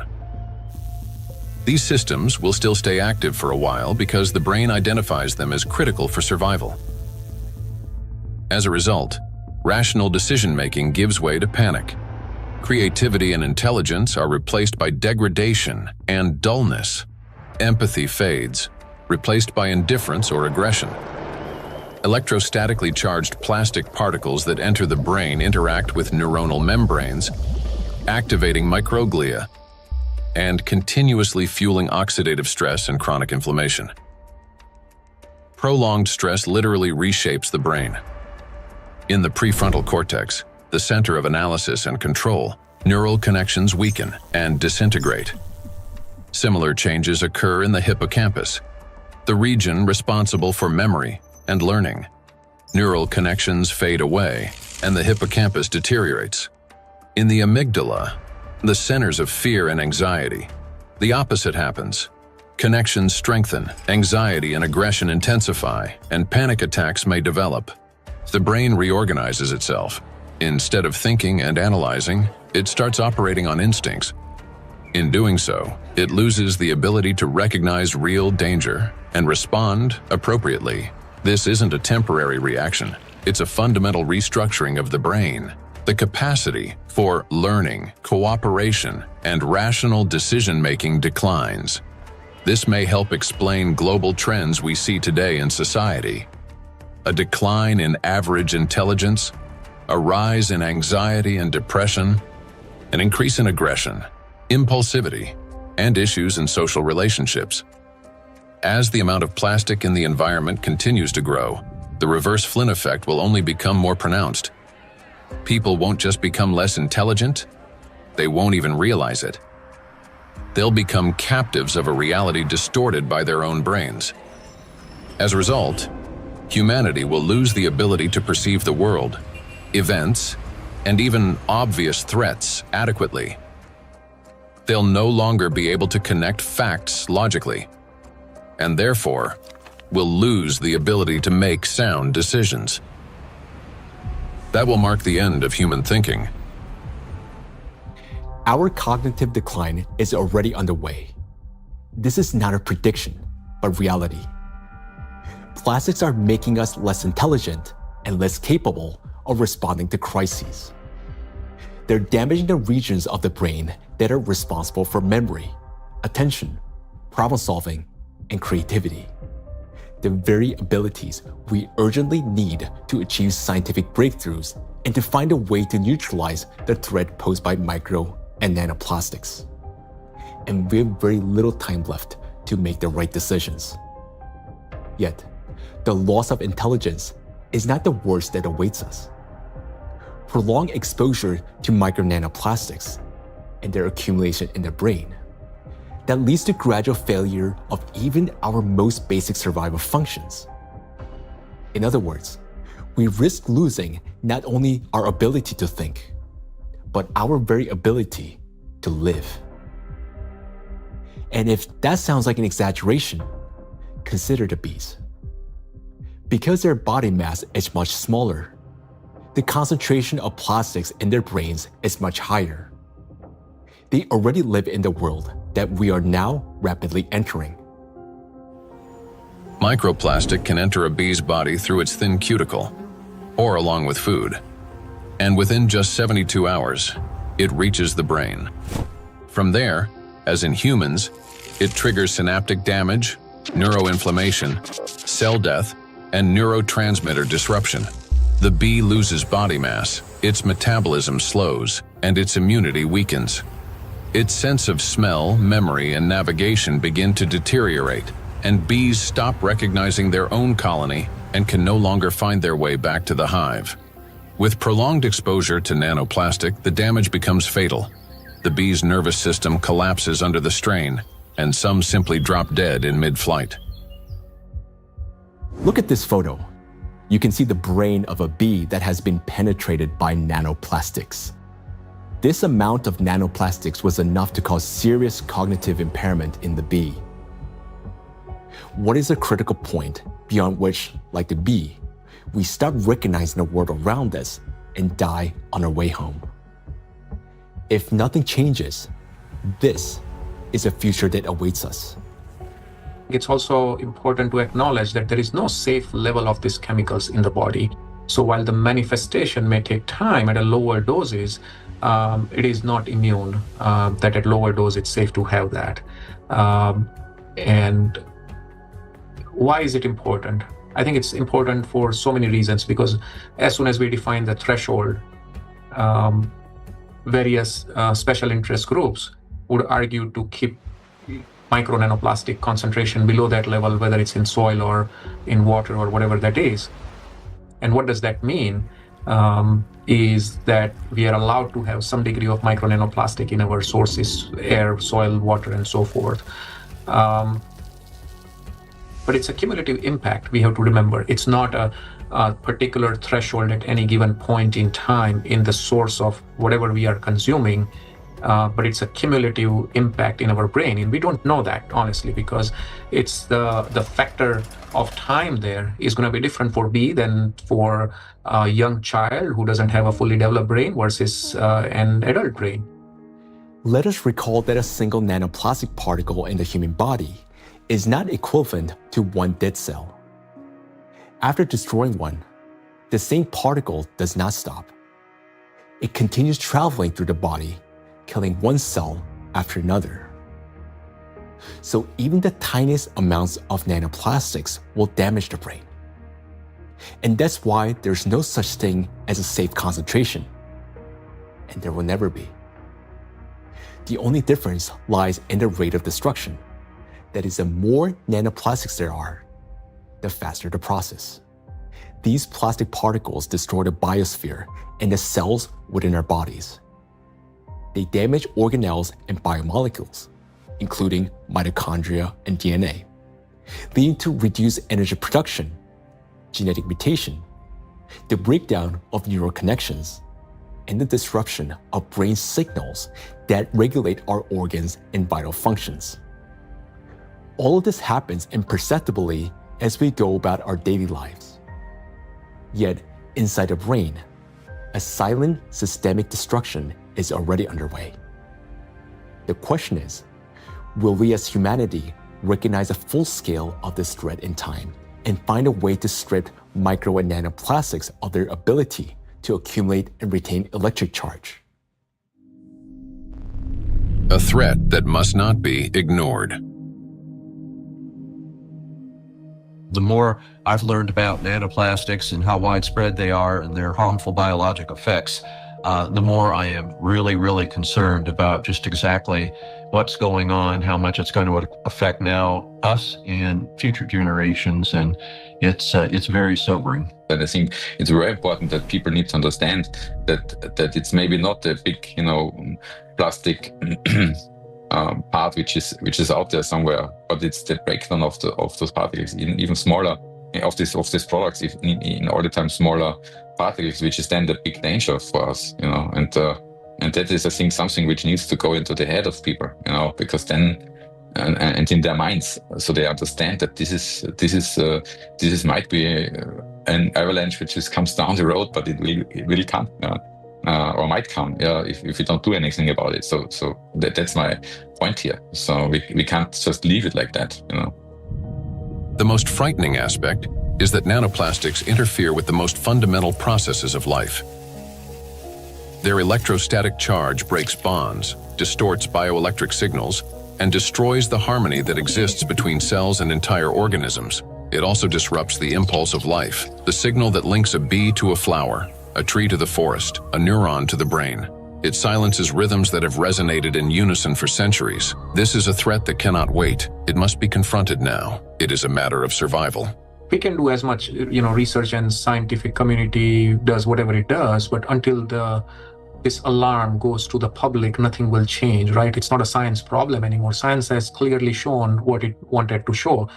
Maybe there will be 10 more studies in the next few years, right? And then what, right? Until we change, and this change is based on the public opinion. I want to leave something which is, our legacy should be habitable by our future generations. And that's the pure purpose we all have in common. If we can connect to our own health, I think that is way more powerful and more appealing for all of us to collectively act on this together. I think that's a very important point. And I think at a societal level, we all have to incorporate the other dimension beyond, in our balance sheets, beyond the dollars and pounds and euros and rupees, right, is the health, the impact on the health. And I think that has to be a part of the balance sheet, because what are we making money for if we can't survive or have a good quality of life? Then everything else is worthless for us and for the future generations. I think maybe a reason why I do that, to just show by example that we need to do that. It's my big, hope that I can contribute to a solution, and also to people thinking about it, talking about it, and acting accordingly to make this world a better place, and not just always a worse place for the future, especially for the next generations, and for my son, and for families, and of course all over the world to take care. And I'm trying to contribute the awareness of people, to explain, to show them the risks, and to make them understand the problem, the real extent of the problem, to put them into action. So I just want to say one last word, that we only have one planet, and this planet is not single use, so we should consider this. For too long, we have lived under the comforting illusion that there's still time, that humanity will always have a chance to recognize, understand, and respond. But that time has passed already. Our greatest challenge now is to find a solution before we cross the point of no return, while we still have both our intellect and the little time that remains. But for this to happen, all of humanity must first grasp the true scale of what is unfolding. Only then will we be able to direct our full scientific potential and resources toward finding a solution. As we have seen already, no single individual, organization, or nation alone can solve such a complex problem. The scientific community of ALLATRA has been searching for the solution for 2 decades, and although it hasn't been found yet, we know it exists. We understand that the answer lies at the intersection of physics, chemistry, and biology, which means that the solution is achievable, and finding it is essential for survival. Through years of research, we have come to clear understanding that the efforts of the entire global community must be united, and urgently. The challenge before us is enormous: to find a way to strip micro and nanoplastics of their ability to accumulate and retain electric charge across the entire biosphere, not just in a test tube or single organism. And to do so without harming humanity, the planet, or disrupting the Earth's magnetic field. Today, micro nanoplastics are present in every human being, including newborns taking their very first breath. In fact, unborn children developing in the womb are already exposed to these tiny particles, and even human eggs and semen are now contaminated and impacted by nanoplastics. For the first time in history, we face an enemy that threatens all life on the planet. And unless we change the course, this crisis will only deepen. Nanoplastics have indeed become the only true enemy of all humankind and each of us. I want to say that now is not the time for geopolitical rivalries or economic wars. It is not the time to build new empires. When one realizes that they're dying, it makes no sense to start building a new house, especially when no one will be left to live in it. And above all, we no longer have a time for military conflicts. there's no sense in killing one another when we're already being killed by a common invisible enemy, although some don't even realize it yet. We cannot remain indifferent to this threat because our future depends on whether we're capable of setting aside our divisions and uniting against this killer, nanoplastics, which threatens all life on our planet. The question is, are we capable of truly understanding all this? Or has nanoplastic already damaged our minds to the point where we don't even recognize the mortal danger hanging over humanity? If we can still see the reality for what it is, then we're obligated to act, to find a solution while we still can. We cannot shift this responsibility to the next generation, because if we fail to find a solution now, there will not be any true generation. And knowing this, giving up would mean betraying ourselves, our families, our children, and all of humanity, condemning all life on this planet to slow and inevitable death. Each of us, if still capable of understanding this threat, can contribute something meaningful to this effort. Only by acting together can we solve this monumental challenge and preserve the most precious thing that we have, life itself. Life is worth fighting for.